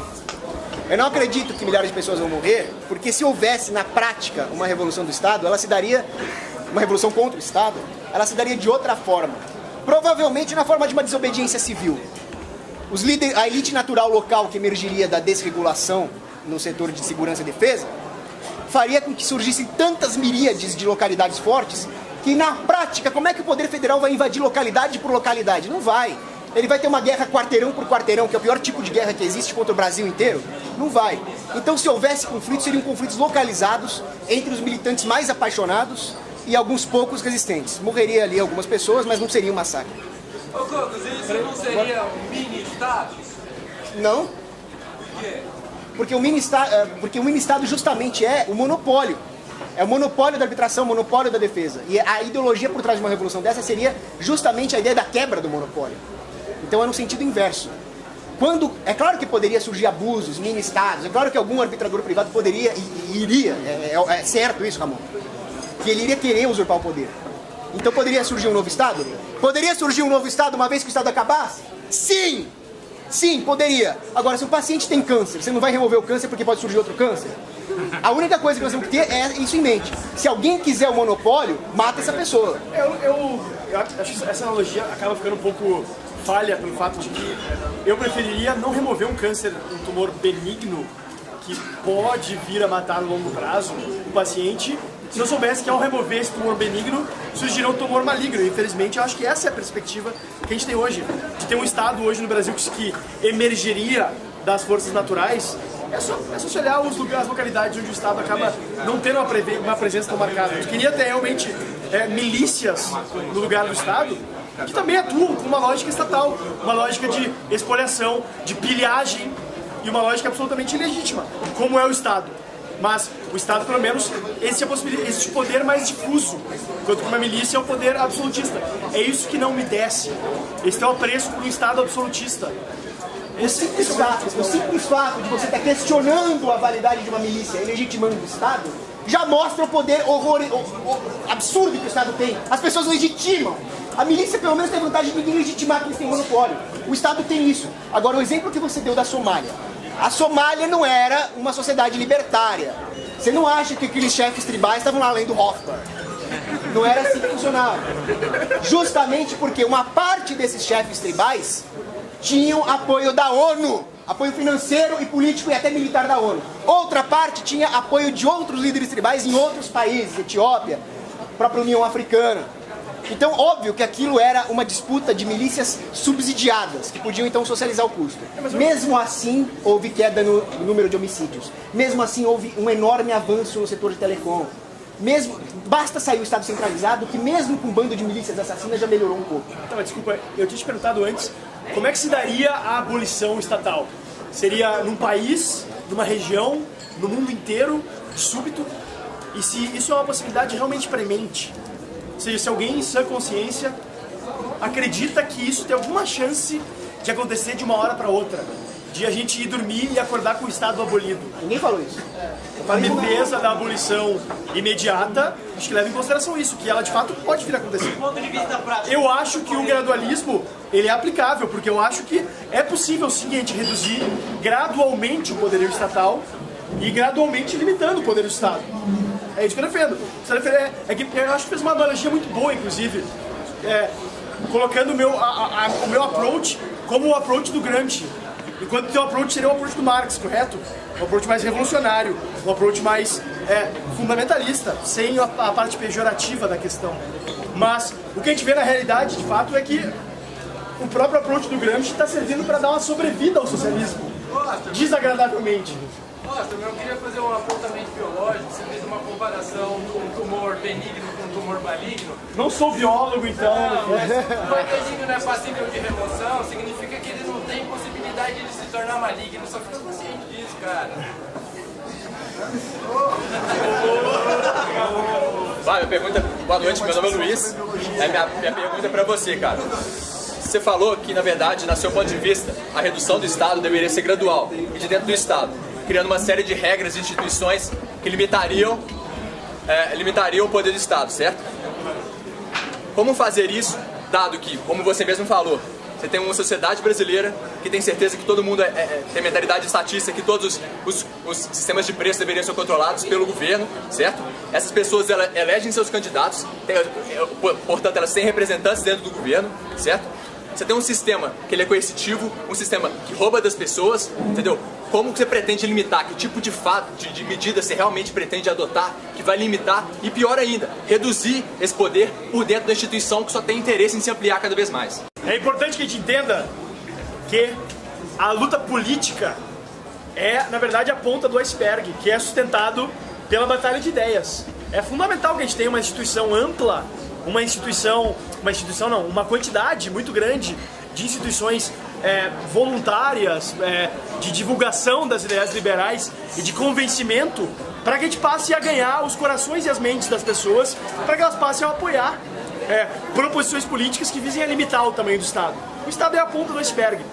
Por outro lado, eu acho que acaba sendo um pouco utópico demais a gente ficar defendendo simplesmente que o Estado vá se abolir e vai surgir um conjunto de instituições e interações melhores. Isso para mim se assemelha, na verdade, a dar murro em ponta de faca, enquanto que o approach gradualista seria muito mais em tentar enferrujar essa faca ou quebrar as pontas dela, ou idealmente, inclusive, enfraquecer a mão que segura a faca contra o nosso peito. Mas uma coisa não funciona sem a outra. Não tem como ter luta política efetiva sem ter embate de ideias. E ter só o embate de ideias sem a luta política, o embate de ideias vai se esvanecer, vai desaparecer, porque simplesmente as condições materiais para financiar o próprio embate de ideias vão desaparecer. Se simplesmente a gente ignorar a luta política. Os impostos vão aumentar, o respeito pela propriedade privada vai diminuir, as possibilidades de interações privadas. É o que aconteceu na Venezuela, é o que aconteceu na Coreia do Norte, é o que aconteceu em vários outros países, mas na Venezuela especificamente. O Estado começou aos poucos a estatizar os meios de produção, a estatizar os veículos de comunicação, estatizar as universidades, e muito cedo não se tinha mais nem lugar para fazer uma assembleia, uma reunião de um grupo de estudos, uma reunião como essa, que só pode acontecer porque a gente tem o respeito à propriedade privada, garantido pela nossa Constituição, inclusive pelo nosso ordenamento jurídico. Se a gente simplesmente abrir mão disso, garantido, claro, de uma maneira torta, garantido muito menos do que deveria ser. O direito à propriedade privada é um direito sagrado, é uma base da nossa civilização, e de qualquer forma de civilização, na verdade. Onde quer que se buscou abolir a propriedade privada, o que se viu foi barbárie. E eu temo que, se a gente simplesmente jogasse fora as instituições que a gente tem hoje, talvez a própria propriedade privada estivesse sob risco. Tudo bem, então eu entendo que a partir da divulgação das ideias você conquistaria cada vez mais gente apta a apoiar ideias a favor da redução do Estado e de dentro do Estado também. Mas cara, quanto tempo que isso vai demorar? Entendeu? Honestamente isso pode demorar a nossa vida inteira, entendeu? Nós somos jovens aqui, mas isso pode demorar 50 anos, entendeu? Perder o tempo nesse tipo de debate, ou ser favorável da extinção agora instantânea do Estado, ou ainda por que não mudar de país, honestamente? Pergunta muito pertinente. Se essa batalha pode demorar a nossa vida inteira para obter o êxito, por que insistir nela? Por que não mudar de país? Eu faço essa pergunta, inclusive, para quem não acredita na luta gradualista. Por que não mudar de país, então? Cogos, por exemplo, imagino que ele teria dinheiro para construir uma vida em Hong Kong, em algum outro país, nos Estados Unidos, Nova Zelândia, etc. E eu não tenho certeza, obviamente, de quando a gente vai conseguir abolir o Estado. É muito provável, sendo bem sincero, que a gente não consiga abolir ele durante a nossa vida. Mas isso não quer dizer que a gente não possa limitar o poder dele e viver em um ambiente de mais liberdade na nossa vida. E é isso que me inspira, é isso que me motiva a estar aqui. Acho que a gente tem evidências históricas que demonstram que sim, é possível fazer isso. A própria experiência no Brasil, hoje a gente tem muito... Eu acredito que o cidadão médio tem mais liberdade hoje do que tinha no século XIX. Talvez alguém diga, mas o imposto era 5% no século XIX. Sim, mas as pessoas nasciam e morriam na mesma cidade. Metade da população brasileira era escrava. Mulheres não podiam trabalhar fora. Aí cabe também a percepção de cada um sobre o que é liberdade. Para mim, liberdade não é simplesmente ter a autonomia de ser proprietário de um tanque. Para mim, liberdade é um conceito muito mais amplo. E é um conceito que não condiz muito mais com um respeito à liberdade alheia. Defender a liberdade daqueles que discordam de mim. E eu acho que esse é o cerne do liberalismo, no final das contas. Posso comentar? Existe um país que tem uma Constituição que garante o direito à propriedade privada, as liberdades individuais e a livre iniciativa. Esse país se chama República Popular Democrática da Coreia do Norte. Quem disse que o Estado vai cumprir a própria Constituição? Eu tenho o monopólio da força, eu tenho o monopólio da justiça, eu decido. Isso aconteceu nos Estados Unidos. Já existiu esse Estado que o Fábio defende. Era o Estado que os Não é o que eu defendo. Não é o que eu defendo. O Estado americano pós-revolucionário não é o Estado que eu defendo. Como eu disse, eu defendo a liberdade individual. A liberdade individual não era respeitada para uma porção não negligenciável da população naquela época. Mas me diz uma coisa. Eu sou contra a escravidão. Ótimo. Então eu tenho direito de não dar nada do meu... Eu sou contra a monarquia. Nada da minha... Eu também sou contra a monarquia. Eu sou contra direitos políticos restritos e direitos do Estado absolutos sobre a autonomia privada. Eu sou contra um rei um governante ter a possibilidade de expropriar tua propriedade. Você é libertário. Exato. Não é o que eu ouvi no seu discurso. O fato é que o Estado sempre pode interpretar uma Constituição a seu favor. É o que o jurista Charles Black diz. A hermenêutica jurídica decidida pelo Estado, obviamente vai ser pró-Estado. Então, o processo político, a tirania, que é a própria essência da política, como disse novamente o Etienne de la Boétie, vai fazer o povo ficar passivo, manso. Ao invés de eles mesmos conquistarem a própria liberdade, eles vão esperar que ela caia da política. E pior, eles vão esperar que a decisão popular pífia de colocar uma urna num voto é a maneira de conquistar a liberdade. Lembra quando eu falei que as pessoas têm que fazer caridade por elas mesmas, têm que ir lá ajudar o pobre? A conquista da liberdade é análoga à conquista da caridade e da justiça social. É nós que fazemos, não são os políticos. O que a política vai fazer é deixar o povo passivo em relação a isso, esperando que a solução venha dos políticos, vai manter o status quo da existência do Estado, mesmo que o discurso seja de uma futura abolição do Estado, ela não vai chegar. Porque a própria ideologia gradualista defende que no atual momento o Estado exista, persista. Mas o Estado mínimo, inevitavelmente, ao longo da história... Defende não, tolera. Tolera não, defende. Tolera. Então eu posso me separar agora? Então você defende. Então, ele vai virar um Estado máximo. Vai virar um Estado máximo, inevitavelmente, como virou ao longo da história. Eu acho que deve poder, mas infelizmente o ordenamento jurídico brasileiro não permite. Então nós matamos eles! Diferentemente de ficar falando que deveria fazer, deveria permitir, eu tô indo, botando a minha cara a tapa pra defender a tua autonomia. Você falou em ordenamento jurídico? Então eu te digo como é que funciona o ordenamento jurídico. Me diz, tu que estudou direito aí. Não, eu estudei mesmo, não no MEC, estudei sozinho. Não retrocesso dos direitos sociais é um princípio de interpretação jurídica que existe no Estado brasileiro. E ele fala em perspectiva histórica, é bom considerar isso. Essa doutrina surgiu da mente de um psicopata chamado Gomes Canotilho. Ele diz que uma vez conquistados os direitos entre mil aspas, né, sociais, eles não podem voltar atrás. Aliás, ele é socialista. Canotilho foi ativo, socialista pois é. ativo na evolução dos escravos. Pois é. E o Brasil adota isso. Sim, é uma construção social-democrata que a gente adota até hoje e acha que é paradigma de democracia, sociedade desenvolvida. Eles gostam direito lá no São Francisco. E essa é a realidade. Então, uma vez que o Estado coloque uma política aí como voucher, como é que você vai voltar atrás? Não vai. Ele pode de propriedade privada, só que quando você tem propriedade privada, sempre... Vamos fazer, pessoal, vamos fazer tipo umas considerações finais, aí depois a gente pode seguir no debate mais informal. Fala aí. Eu posso fazer uma pergunta? Não, o pai do Gomes vai lá. Quero fazer duas perguntas. Primeiro, quem é que devia ter providenciado o microfone? A iniciativa privada?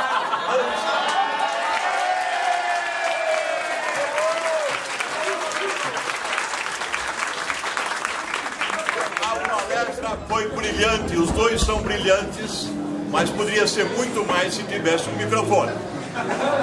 Segunda pergunta. Ninguém é obrigado a produzir provas contra si mesmo. O que é que vocês acham do imposto de renda? Se a declaração é obrigatória.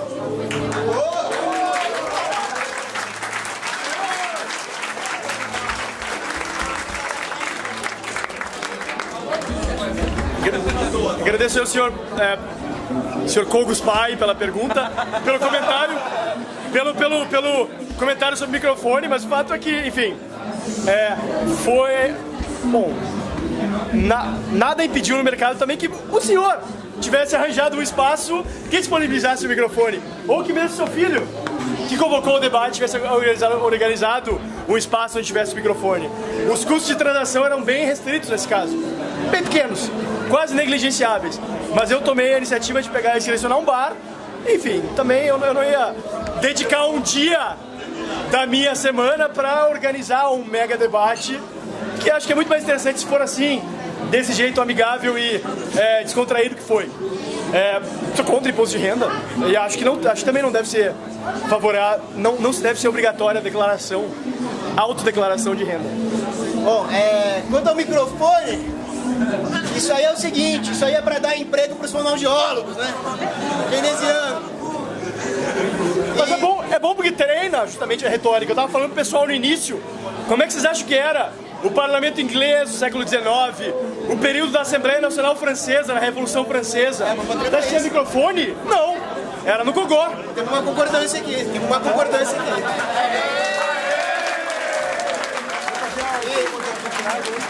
ao imposto de renda, é escravidão! Você vai lá fazer declaração, isso é escravidão, isso é trabalho escravo, você dizendo que não tem escravidão, que nós somos livres.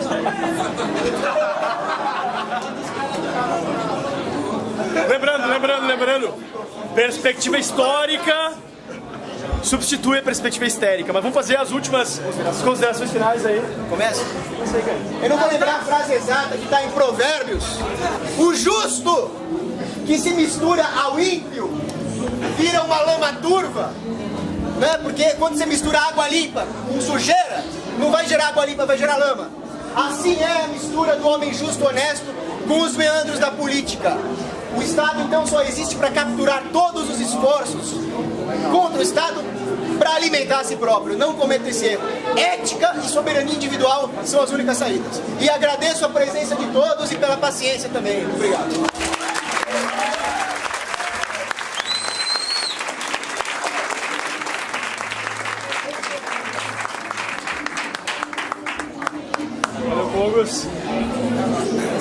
Obrigado, pessoal, a todos pela presença. Acho que o debate foi bem interessante. A gente pode seguir agora também, mais informalmente. Esse debate, eu acho que, como eu disse, a grande vantagem na perspectiva gradualista é que ela permite a coincidência de alternativas, a convergência, a competição de alternativas. Ou seja, quem defende o gradualismo também defende que haja pessoas defendendo a abolição imediata e absoluta do Estado.